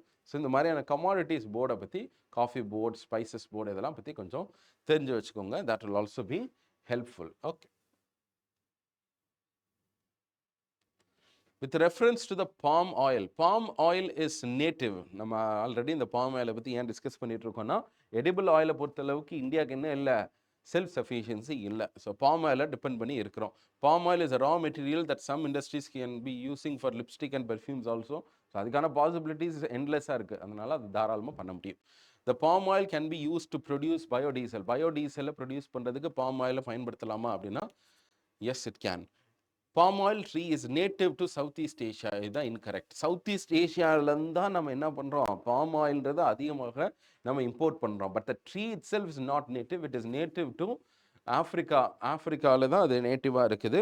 அதை கொண்டு வந்து பிளான்டேஷன் க்ரோவர்ஸ் தான் சவுத் ஈஸ்ட் ஏஷியாவில் கொண்டு வைக்கிறாங்க. அதுக்கப்புறம் அங்கே ரொம்ப டாமினண்ட்டாக இருக்குது. ஸோ இந்தோனேஷியா, மலேசியா, இந்த மாதிரியான பிலிப்பீன்ஸ், இந்த மாதிரி ஏரியாஸில் தான் நீங்கள் பாம் ஆயில்ன்றதுக்கான ப்ரொடக்ஷன் அதிகன்றதை பார்க்க முடியும். இந்த ட்ரீ அங்கே நல்லா க்ரோ ஆகுது. இந்த ட்ரீயை வந்து அதே மாதிரி கொஞ்சம் ஈக்குவட்டோரியல் ரீஜன்ஸில், ஈக்குவட்டோரியல் கண்டிஷன்ஸ் மாதிரி இருக்கக்கூடிய ரீஜன்ஸில் இது க்ரோ ஆகிறதுக்கான வாய்ப்புகள் இருக்குது. அதனால தான் இந்த பர்டிகுலர் பாம் ஆயிலை இந்தியாலையும் க்ரோ பண்ணுறதுக்கான ஒரு மிஷன் வச்சுருக்கோம். அதான் அந்த national mission on food security oil பாம்ன்றது. அதை வச்சு கூட ஒரு கொஸ்டின் வந்திருக்கு. ஸோ ஃபர்ஸ்ட் ஸ்டேட்மெண்ட் இஸ் இன்கரெக்ட்ன்றனால answer is 2 and 3. Among the agriculture commodities imported by India, which one of the following accounts for the highest in terms of இது நம்ம already discuss பண்ணியிருக்கோம். வெஜிடபிள் ஆயில்ஸ், சரியா? Edible oil தான் இருக்கு இல்லையா, ஹையஸ்ட்டாக நம்ம import பண்ணியிருக்கோம். The quantity of edible oil is more than the domestic production. Yes, I think we have discussed it. அதுக்கு முன்னாடியே நம்ம பண்ணியிருந்தோம். இதில் தான் உங்களுக்கு இதை காட்டியிருக்கேன் பாருங்க. Country is able to meet only 44%.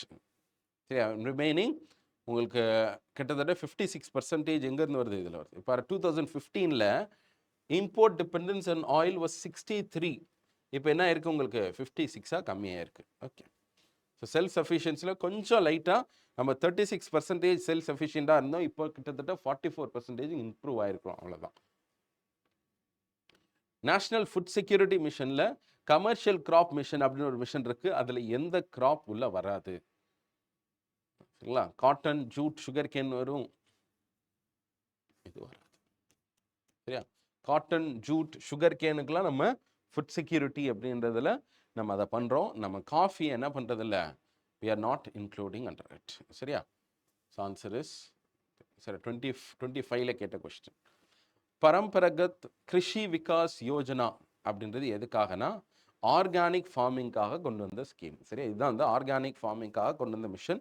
So Paramparagat Krishi Vikas Yojana is to promote organic farming in the country. பாருங்க 21ல் இந்த national mission on edible oil, oil palms, edible oil மிஷனில் ஆயில் பாம் மிஷன் அப்படின்றது இது வந்து எங்கே க்ரோ பண்ணலான்னு நினைக்கிறோம் நம்ம இந்த ஆயில் பாமை? North east region and Andaman, இந்த 2 ரீஜனில் இதுக்கான ஜியாகிரபிக்கல் ஃபேக்டர்ஸ் கண்டியூசிவாக இருக்கிறதுனால அங்கே க்ரோ பண்ணலாம். சீட் வில்லேஜ் கான்செப்ட் பாருங்க. சீட் வில்லேஜ் கான்செப்ட்னா என்ன? Seed village concept encouraging the farmers to use their own farm seeds, இது incorrect. Exclusively for the production, வார்த்தையை வச்சு நம்ம கண்டுபிடிக்கலாம். Identifying the entrepreneurs and providing them with technology to set up seed companies, no. Seed வில்லேஜ்ன்றது ஃபார்மர்ஸுவே quality சீடை produce பண்ணுறதுக்காக அவங்களுக்கு ட்ரெயின் பண்ணி அவங்களுக்கான தேவையான குவாலிட்டி சீட்ஸை கொடுத்து அது அப்ராப்ரியேட் டைம் அண்ட் அஃபோர்டபுள் காஸ்ட்டில் அதை பண்ணுற மாதிரி பண்ணுறது. Sir, this is a concept of the seed village concept. Why does the government of India promote the use of neem coated urea? ஏன்பா? neem coated urea slows down the rate of dissolution of urea. சரியா? நீம் ஆயில்ன்றதுனால அதனால அப்படின்லாம் கிடையாது. Neem coating வந்து யூரியாவோட dissolution ரொம்ப dissolve ஆகாத மாதிரி பார்த்துக்கிறோம். அதுதான் முக்கியமான ஒரு ஃபேக்டர். இதுவும் ஒரு காரணம். ப்ளஸ் நீம் கோட்டட் யூரியாவோட இன்னொரு எக்கனாமிக் அட்வான்டேஜ் என்ன அப்படின்னு சொன்னால் diversion of urea into non-agriculture purpose, அது தடுக்கிறதுக்காக, சரியா? அதை கண்ட்ரோல் பண்ணுறதுக்காக, கண்ட்ரோலிங் த டைவர்ஷன் ஆஃப் நான். அப்போது யூரியா வந்து சப்சிடைஸ்டு ப்ரைஸில் வெளியே மார்க்கெட்டில் வருது. அந்த மார்க்கெட்லேருந்து என்ன பண்ணுறாங்கன்னா இண்டஸ்ட்ரிக்காக அதை வந்து டைவர்ட் பண்ணிடுறாங்க. ஸோ அதனால் that is incorrect. So answer வந்து பி. Millets, பாருங்க அடுத்து 23. They are often referred to climate resilient crops. Yes. Good source of mineral dietary fibers. UPSCல ப்ரிலிம்ஸ்லையும் சரி மெயின்ஸ்லையும் சரி இந்த மில்லட்ஸை சுற்றி நிறைய கொஸ்டின்ஸ் வந்துட்டுருக்கு. Millets including Sargam account for less than 3% of the global grains trade. குளோபலாக பார்த்தோம்னா கிரெயின்ஸை பொறுத்தளவுக்கு அதிகமாக ட்ரேட் ஆகுது ரைஸ், வீட், மற்ற சீரியல்ஸ் தான், சரியா? மில்லட்ஸ்ன்றது ரொம்ப ரொம்ப சொற்பமாக ரொம்ப கம்மியாக தான் ட்ரேட் ஆகிட்டு இருக்கு. அது ஒரு ஃபேக்ட். அதனால் இந்த ஸ்டேட்மெண்ட்டும் கரெக்டான ஸ்டேட்மெண்ட். Answer is 1, 2 and 3. ஆனால் மில்லட்ஸை பொறுத்த அளவுக்கு இந்தியாவிலே குளோபலே அதிகமான ப்ரொடியூசர் யார்? இந்தியா தான். India accounts for more than 25% of the global production of millets. Arabica, robusta and liberica இதெல்லாம் என்ன வெரைட்டிஸ்? 21ல சிடிஎஸ்ல கேட்ட question. These are all varieties of coffee. So coffee lovers you would be knowing this. சரியா? Robusta coffee, arabica காஃபின்னு சொல்லுவாங்க.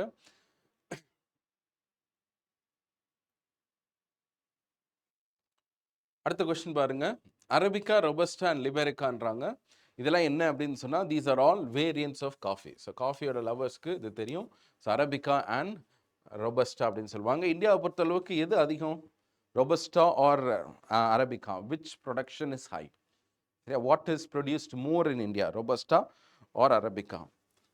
Robusta. Robusta nearly accounts for 70% of the production in India. Robusta தான் என்ன அப்படின்னு சொன்னால் இன்னும் கொஞ்சம் கெஃபைன் கண்டென்ட் அதிகம். அண்ட் தட் இஸ் வை இதில் கொஞ்சம் இந்த பிட்டர் டேஸ்ட் இருக்கும். அரபிக்காவில் வந்து கெஃபைனோட இது கம்மி. பட் குளோபலி ஸ்பீக்கிங் அரபிக்கா தான் ஹையஸ்ட். குளோபலாக பார்க்குறப்ப அரபிக்கா வந்து it is produced more.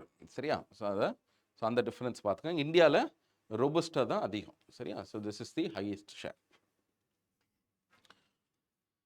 It is a kharif crop. 1/4 of the total cropped area is under its cultivation. 1/4 வந்து இதுக்குள்ள வருது அப்படின்னு சொல்றாங்க. ஓகே.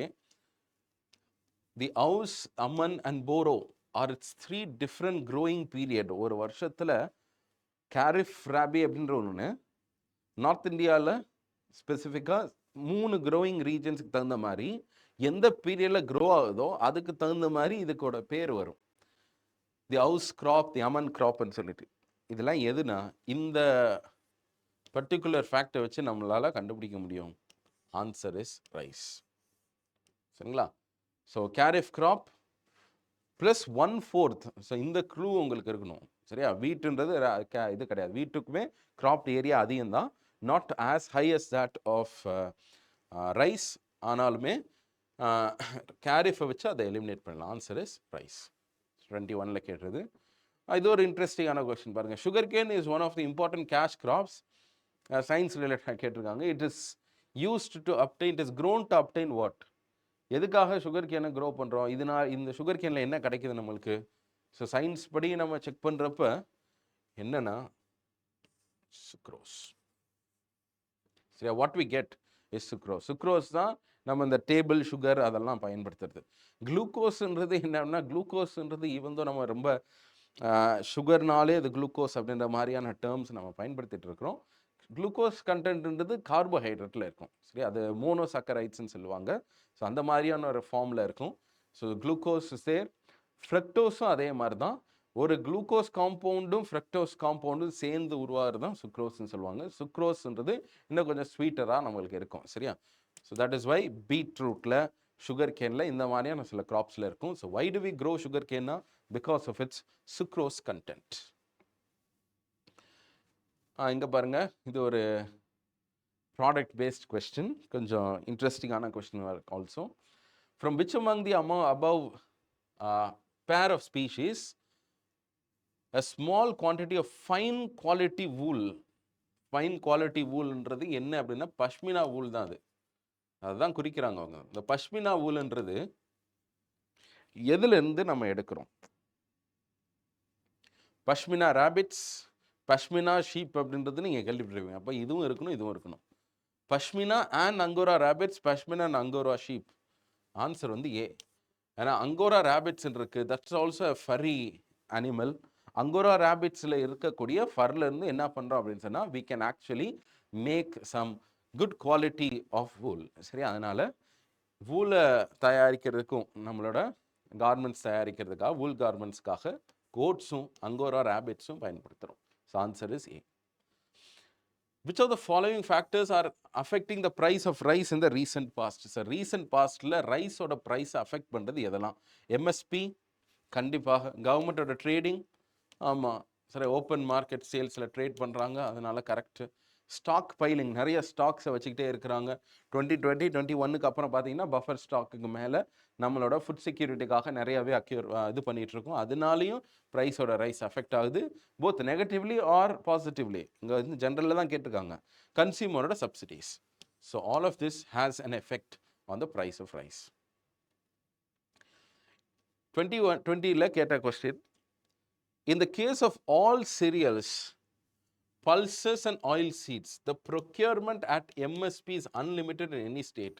இந்த மாதிரி அன்லிமிட்டெட் அப்படின்ற வார்த்தை நம்ம எங்கேயுமே கொடுக்கவும் இல்லை. ஆல் சீரியல்ஸ்க்கு அந்த மாதிரியும் நம்மளுக்கு we don't have a promise. சரியா? ஸோ 23 கிராப்ஸுக்கு நம்ம என்ன பண்ணுறோம்னா we have notified that the government will be procuring them at MSPs. அதே மாதிரி எல்லா கிராப்ஸையும் ஓப்பன் எண்டடாக அன்லிமிட்டடாக ப்ரொக்யூர் பண்ணுவாங்களா அப்படியும் கிடையாது. சரி, there's no guarantee. இன்னைக்கு என்னென்னா ரைஸ் அண்ட் வீட்டில் ஒரு அன்செடான ஒரு ரூல் இருக்குது, அதனால அதை ப்ரொக்யூர் பண்ணிகிட்டு இருக்கிறாங்க. சரியா? ஃபார்மர்ஸோட வெல்ஃபேருக்காகவும் ஃபுட் செக்யூரிட்டிக்காகவும் இன்றைக்கி எஃப்சிஐயோட இது ஆப்ரேஷனலாகவும் சிஸ்டமிக்காக நம்ம எப்படி வளர்ந்துருக்கோன்றதை வச்சு we are continually doing it. சரியா? ஸோ that is unlimited அப்படின்னு incorrect. Cereals and pulses பொறுத்த அளவுக்கு the MSP is fixed in such a level to which the market price will never rise. No, market price will never fall. அதான் கரெக்டான answer. சரியா? விலை இந்த லெவலுக்கு மேலே போயிடக்கூடாதுன்றது பேர் எம்எஸ்பி கிடையாது, இந்த ப்ரைஸுக்கு கீழே போயிடக்கூடாதுன்றது MSP. So answer is neither 1 nor 2. இதில் பாருங்கள் எதுக்கெல்லாம் எம்எஸ்பி கொடுக்குறோம், க்ராப்பை வச்சு நம்ம ஐடென்டிஃபை பண்ணலாம். Coffee cash crop, turmeric again turmeric board of India அப்படின்னு ஒரு போர்டு இருக்குல்ல, ஸோ அது என்னென்னு பாருங்கள். நம்ம ரீசெண்டாக தான் நம்ம அதெல்லாம் செட் பண்ணி அதை ரிவாம் பண்ணிகிட்ருக்கோம். அது மக்கானா போர்டு அப்படின்னு ஒரு போர்டு செட் பண்ணியிருக்கிறோம்.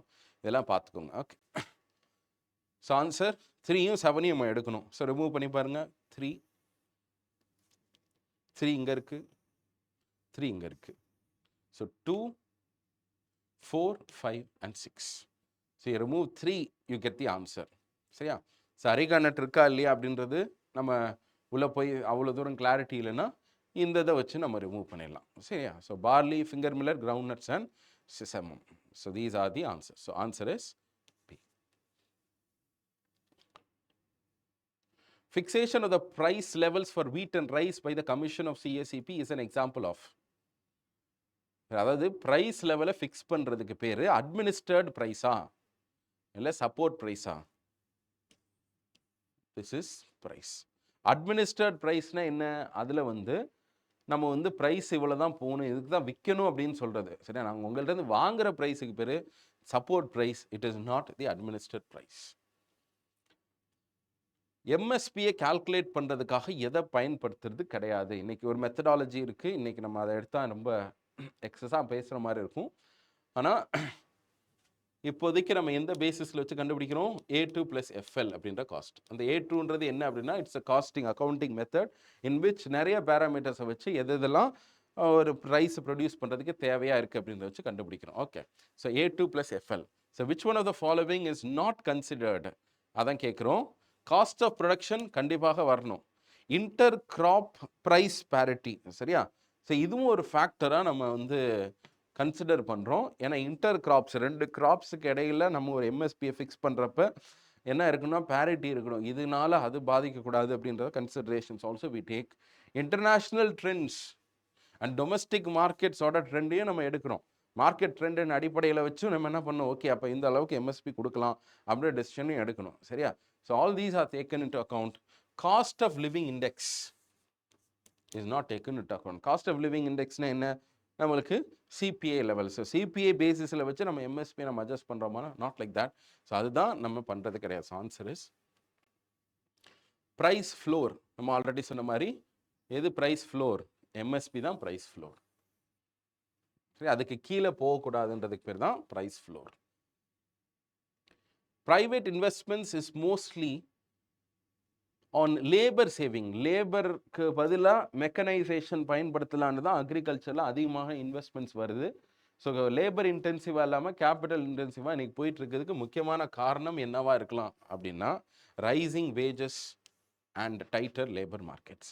ஸோ அதனால் இந்த தான் டைட்டர் லேபர் மார்க்கெட்டில் சப்ளை இல்லை அப்படின்றதுக்காக தான் இந்த வருஷம் இந்த விபி ஜி ராம்ஜி அந்த மன்ரேகாவோட நெக்ஸ்ட் வெர்ஷனில் என்ன பண்ணியிருக்கிறோம் அப்படின்னு சொன்னால், மேண்டேட்ரியாக இந்த கிராப்பிங் சீசனில் என்ன பண்ணுவோன்னா, இந்த மன்ரேகா வேலை, இந்த எம்ப்ளாய்மெண்ட், ரூரல் எம்ப்ளாய்மெண்ட்டை கவர்மெண்ட் என்ன பண்ணுவாங்கன்னா அதை ஸ்டாப் பண்ணி வைப்பாங்க. அப்போ தான் உங்களுக்கு லேபர் மார்க்கெட்டில் நிறைய பேர் கிடைப்பாங்க அப்படின்றதுக்காக. சரியா?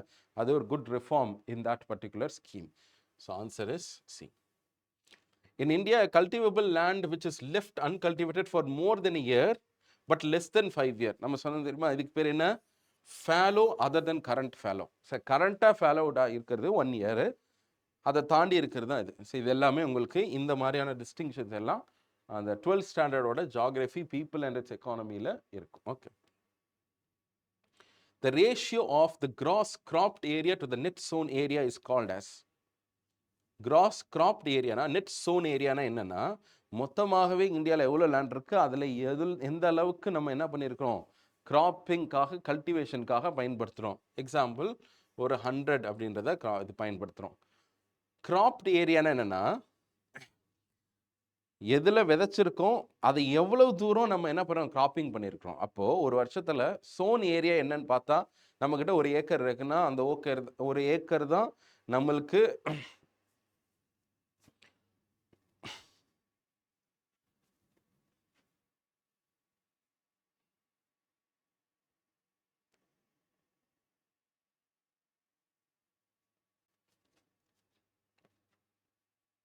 okay. So next question பாருங்க. The ratio of the gross cropped area to the net sown area is called. இது என்ன அப்படின்னு பார்க்குறோம். So gross cropped area to net sown area, இந்த டிஃப்ரென்ஸ் வந்து cropped ஏரியான்றது, சாரி, net sown ஏரியானா என்னன்னா, net sown area, இப்போ நம்ம வந்து ஒரு எவ்வளோ அக்ரிகல்ச்சர் லேண்ட் வச்சுருக்கோம் அப்படின்னு கேட்குறோம். சரி, கல்டிவபிள் லேண்ட் எவ்வளோ, அரபிள் லேண்ட் எவ்வளோ. அப்போ நம்ம வீட்டில் வந்து நம்மளுக்கு ஒரு 2 ஏக்கர் இருக்குதுன்னு வச்சுக்கோமே. அந்த 2 ஏக்கரில் எவ்வளோ நீங்கள் சோ பண்ணியிருக்கிறீங்க, எதில் வந்து நீங்கள் வந்து விவசாயம் பண்ணுறீங்க அப்படின்னு கேட்டால், அது வந்து மேபி ஒரு 1.5 ஏக்கர் இருக்கலாம், அப்படி கூட இருக்கலாம். சரியா? அப்போது அரபிள் லேண்டை விட நெட் சோன் ஏரியா என்னவாக இருக்கும், கம்மியாக இருக்கலாம். அப்போ நீங்கள் ஒரு 1.5 ஏக்கர்ஸ்னு வச்சுப்போமே, அதுதான் உங்களுக்கு நெட் சோன் ஏரியா. அடுத்து கிராப்டு ஏரியான்னு பார்க்குறீங்க. அப்போ எவ்வளோ இடத்துல நீங்கள் விவசாயம் பண்ணீங்க அப்படின்னா, ஃபஸ்ட்டு 3 மாதம் நம்ம என்ன பண்ணுறோம், கிராப்டு ஏரியானா எந்தெந்த ஏரியாலாம் நீங்கள் கிராப்பிங்காக பயன்படுத்தினீங்கன்னா, ஒரு ஆள் வந்து ஒரு வருஷம் 1 ஏக்கர் 2 ஏக்கர் தான் வச்சுருக்காருன்னா, அதுதான், அது மாற போகிறதில்ல. ஆனால் ஃபஸ்ட்டு இந்த கிராப்பை இந்த 2 ஏக்கரில் பண்ணேன், அடுத்து 3 மாதத்தில் மறுபடியும் இதே 2 ஏக்கரில் பண்ணேன்னா, கிராப்டு ஏரியா என்னவாக இருக்கும்னா இதை விட அதிகமாக இருக்கும்ல. ஸோ 4 ஏக்கராக வரலாம், 5 ஏக்கராக வந்து நிற்கலாம். எந்த அளவுக்கு நெட் சோன் ஏரியாவோட கிராப்ட் ஏரியா இன்க்ரீஸ் ஆகிக்கிட்டே இருக்கோ, அது இன்க்ரீஸ் ஆகிக்கிட்டே இருக்குன்னா என்ன அர்த்தம், நம்ம அதிகமாக மறுபடியும் அக்ரிகல்ச்சர் பண்ணிக்கிட்டே இருக்கோம் தானே அர்த்தம். That is what it is called as cropping intensity. சரியா? இப்படி ஒரு ratio net sown area and gross cropped ஏரியாவை நம்ம எடுத்தோம்னா இதுக்கு பேர் கிராப்பிங் இன்டென்சிட்டி அப்படின்னு சொல்லுவாங்க. எவ்வளோ தூரம் இன்டென்ஸாக நம்ம என்ன பண்ணிகிட்டு இருக்கோம், கிராப்பிங் பண்ணிகிட்டு இருக்கோம். ட்ராட் ப்ரோன் ஏரியா அப்படின்னு இருக்கக்கூடாதுன்னா, for excluded from a drought prone area, எவ்வளோ தூரம் இரிகேஷனில் இருக்கணும். சரி, இரிகேஷன் இவ்வளோ தூரத்துக்கு மேலே ஒரு இடத்துல இரிகேஷன் இருந்தால் அது ட்ராட் ப்ரோன் ஏரியா இல்லை அப்படின்னு சொல்லுவாங்க. ட்ராட் ப்ரோன் ஏரியாஸுக்கு தான் ஃபஸ்ட்டு இரிகேஷனை ஃபஸ்ட்டு கொண்டு போய் சேர்க்கணும். அதனால பிளானிங் கமிஷனும் இரிகேஷன் கமிஷனும் என்ன பண்ணாங்கன்னா, ஏர்லியராக 1970s இருந்தப்போ எதெல்லாம் ட்ராட் ப்ரோன் ஏரியாஸ்ன்னு ஃபஸ்ட்டு டிஃபைன் பண்ணுறாங்க. டெஃபினேஷனில் 30% வரைக்கும் இரிகேஷன் இருந்துச்சுன்னா அதை நம்ம ட்ராட் ப்ரோன் ஏரியான்னு சொல்ல வேண்டாம் அப்படின்னு சொல்லி ஒரு லிஸ்ட் எடுத்து, எதெல்லாம் அதுக்கும் கம்மியாக இருக்குதோ அதை ஃபஸ்ட்டு நம்ம கொண்டு வரலாம், அதுக்கு ஃபோக்கஸ் பண்ணலாம், அவ்வளோதான் ரிசோர்ஸஸ் நம்மக்கிட்ட இருக்குதுன்னு சொல்லி முடிவு பண்ணுறாங்க. ஸோ ட்ராட் ப்ரோன் ஏரியானா என்னென்னா 30% or more அப்படின்றது தான். சரியா? ட்ராட் லைக் கண்டிஷன்ஸுன்றது வேறு. சரியா? அன் ஏரியா இன்றைக்கி வந்து டிசாஸ்டர் மேனேஜ்மெண்ட்டில் ட்ராட் அப்படின்றத வந்து ஒரு டிஸ்ட்ரிக்டில் ட்ராட், ஒரு ஏரியாவில் ட்ராட்டுன்னு சொல்கிறாங்கன்னா, அது வந்து 20 to 25% ட்ராப் இன் ப்ரெசிபிடேஷன். போன வருஷத்தோட இந்த வருஷம் மழை வந்து 25% கம்மியாக இருக்குன்னா அதை வந்து ட்ராட் லைக் கண்டிஷன்ஸ்னு சொல்லுவாங்க. ட்ராட் ப்ரோன் ஏரியா அப்படின்றத லேண்ட் ரெக்கார்ட்ஸ்க்காகவும் இரிகேஷன் ஃபெசிலிட்டிக்காகவும் நம்ம இந்த மாதிரி மீன் பண்ணுறோம். 2 கிராப்பை சைமல்டேனியஸாக ஒரே இடத்துல நம்ம க்ரோ பண்ணால் அதுக்கு பேர் என்ன? ஆர் டூ ஆர் மோர், சரியா? நாட் இது டூ ஆர் மோர்ன்றப்ப it is considered as mixed கிராப்பிங்கா, இன்டர் கிராப்பிங்கா? சரி, answer will be inter cropping. சரி, ஆன்சர் என்ன? Inter cropping. அடுத்த question, growing of two or more crops simultaneously, ஒரே ஃபீல்டில் ரெண்டுக்கு மேலே நீங்கள் கிராப்பை பயன்படுத்துனீங்க அப்படின்னு சொன்னால் தட் இஸ், அந்த மெத்தடுக்கு பேர் இன்டர் கிராப்பிங். மிக்ஸ்ட் கிராப்பிங் கிடையாது, அதுக்கு பேர் டெக்னிக்கலாக இன்டர் கிராப்பிங் அப்படின்னு சொல்லுவாங்க. ஸோ ரெவல்யூஷன்ஸை பற்றி கேட்டுருக்காங்க. Pink revolution shrimp correct, yellow revolution oil seeds correct, black revolution பயோடீசல்னு சொல்லலாம், கோல்டன் ரெவல்யூஷன் எக் கிடையாது, எக்கு சில்வர் ரெவல்யூஷன் சொல்கிறோம், சில்வர் ரெவல்யூஷன்ஸ். அக்ரிகல்ச்சர் ரெவல்யூஷன்ஸை வேணால் பார்த்துக்கோங்க, சிடிஎஸ் 23ல் கேட்டிருக்கிறாங்க. ஸோ ஆன்சர் என்னவாக இருக்கும்? 1, 2 and 3 கரெக்டான ஆன்சர். எதில் வந்து லேண்ட் வந்து ரொம்ப சரி, which of the following input is required in less quantity non farming activity? Land தான், சரியா? ஸோ லேண்ட் தான் ரொம்ப குறைவாக தேவைப்படுது நான் ஃபார்மிங்கில். ஃபார்மிங்கில் ரொம்ப அதிகமாக தேவைப்படுறது எது? லேண்ட் தான். இந்தியாவோட அக்ரிகல்ச்சருக்கான ஃபீச்சர் எது கிடையாது இங்கே? which is not a feature of agriculture in India. Subsistence agriculture, predominance எது? Predominance of cash crops. இந்தியாவில் வந்து சப்சிஸ்டன்ஸ் அக்ரிகல்ச்சர்ன்றதுலேருந்து தாண்டி வந்துட்டோம் தான் நம்ம. ஆனால் கேஷ் கிராப் தான் இந்தியாவில் ப்ரிடாமினன்ட் அப்படின்னு நம்ம சொல்ல முடியாது. ஃபுட் கிராப்ஸ் தான் இன்னமும் ப்ரிடாமினண்ட்டாக இருக்குது. அதனால it is not a feature. Subsistence agriculture இன்னுமே ட்ரைபல் ஏரியாஸ்லாம் சில இடங்களில் இருக்க தான் செய்யுது. எது வந்து ஃபஸ்ட்டு நம்ம ஃபுட் கிரெயின் ப்ரொடக்ஷனை இன்க்ரீஸ் பண்ணுறதுக்காக immediately after independence which was not one of the strategies. Crop intensification பண்ணணுன்றது ஒரு ஸ்ட்ராட்டஜியா? ஆமாம். கல்டிவபிள் ஏரியாவை இன்னும் கொஞ்சம் இன்க்ரீஸ் பண்ணணும். அப்படி இன்க்ரீஸ் பண்ணணும்னா ஃபேலோ லேண்டு எல்லாத்தையும் நம்ம என்ன பண்ணணும், உள்ள நம்ம கன்வெர்ட் பண்ணணும் அரபிள் லேண்டா. That is also correct. Cash கிராப்லேருந்து ஃபுட் கிராப்ஸுக்கு நம்ம ப்ரொமோட் பண்ணணும். Yes, that is also correct. What is இன்கரெக்ட்னா high yield variety seeds is incorrect. ஏன்னா இது இமீடியட்லி ஆஃப்டர் இண்டிபெண்டன்ஸ் கிடையாது. நம்ம 1969 அப்புறம் தான் நம்ம இந்த மாதிரியான ஒரு விஷயம் க்ரீன் ரெவல்யூஷன் அப்படின்னு ஒன்று வருது, சரியா? ஸோ இதோட நம்ம அக்ரிகல்ச்சர் ரிலேட்டடான கொஸ்டின்ஸையும் நம்ம பார்த்துருக்குறோம்.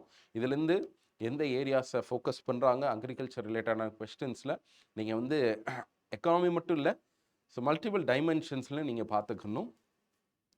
ஸோ நம்ம இவ்வளோ நாள் நம்ம டிஸ்கஸ் பண்ணோம், சில டாபிக்ஸ்லாம் டிஸ்கஸ் பண்ணோம். ஃபர்தராக எனக்கு கொஞ்சம் ரிவைஸ் பண்ணுங்கள், கரண்ட் அஃபேர்ஸை வச்சு அப்டேட் பண்ணுங்கள், and then you will definitely do your exam well. All the best. Thank you. அடுத்த வீடியோவில்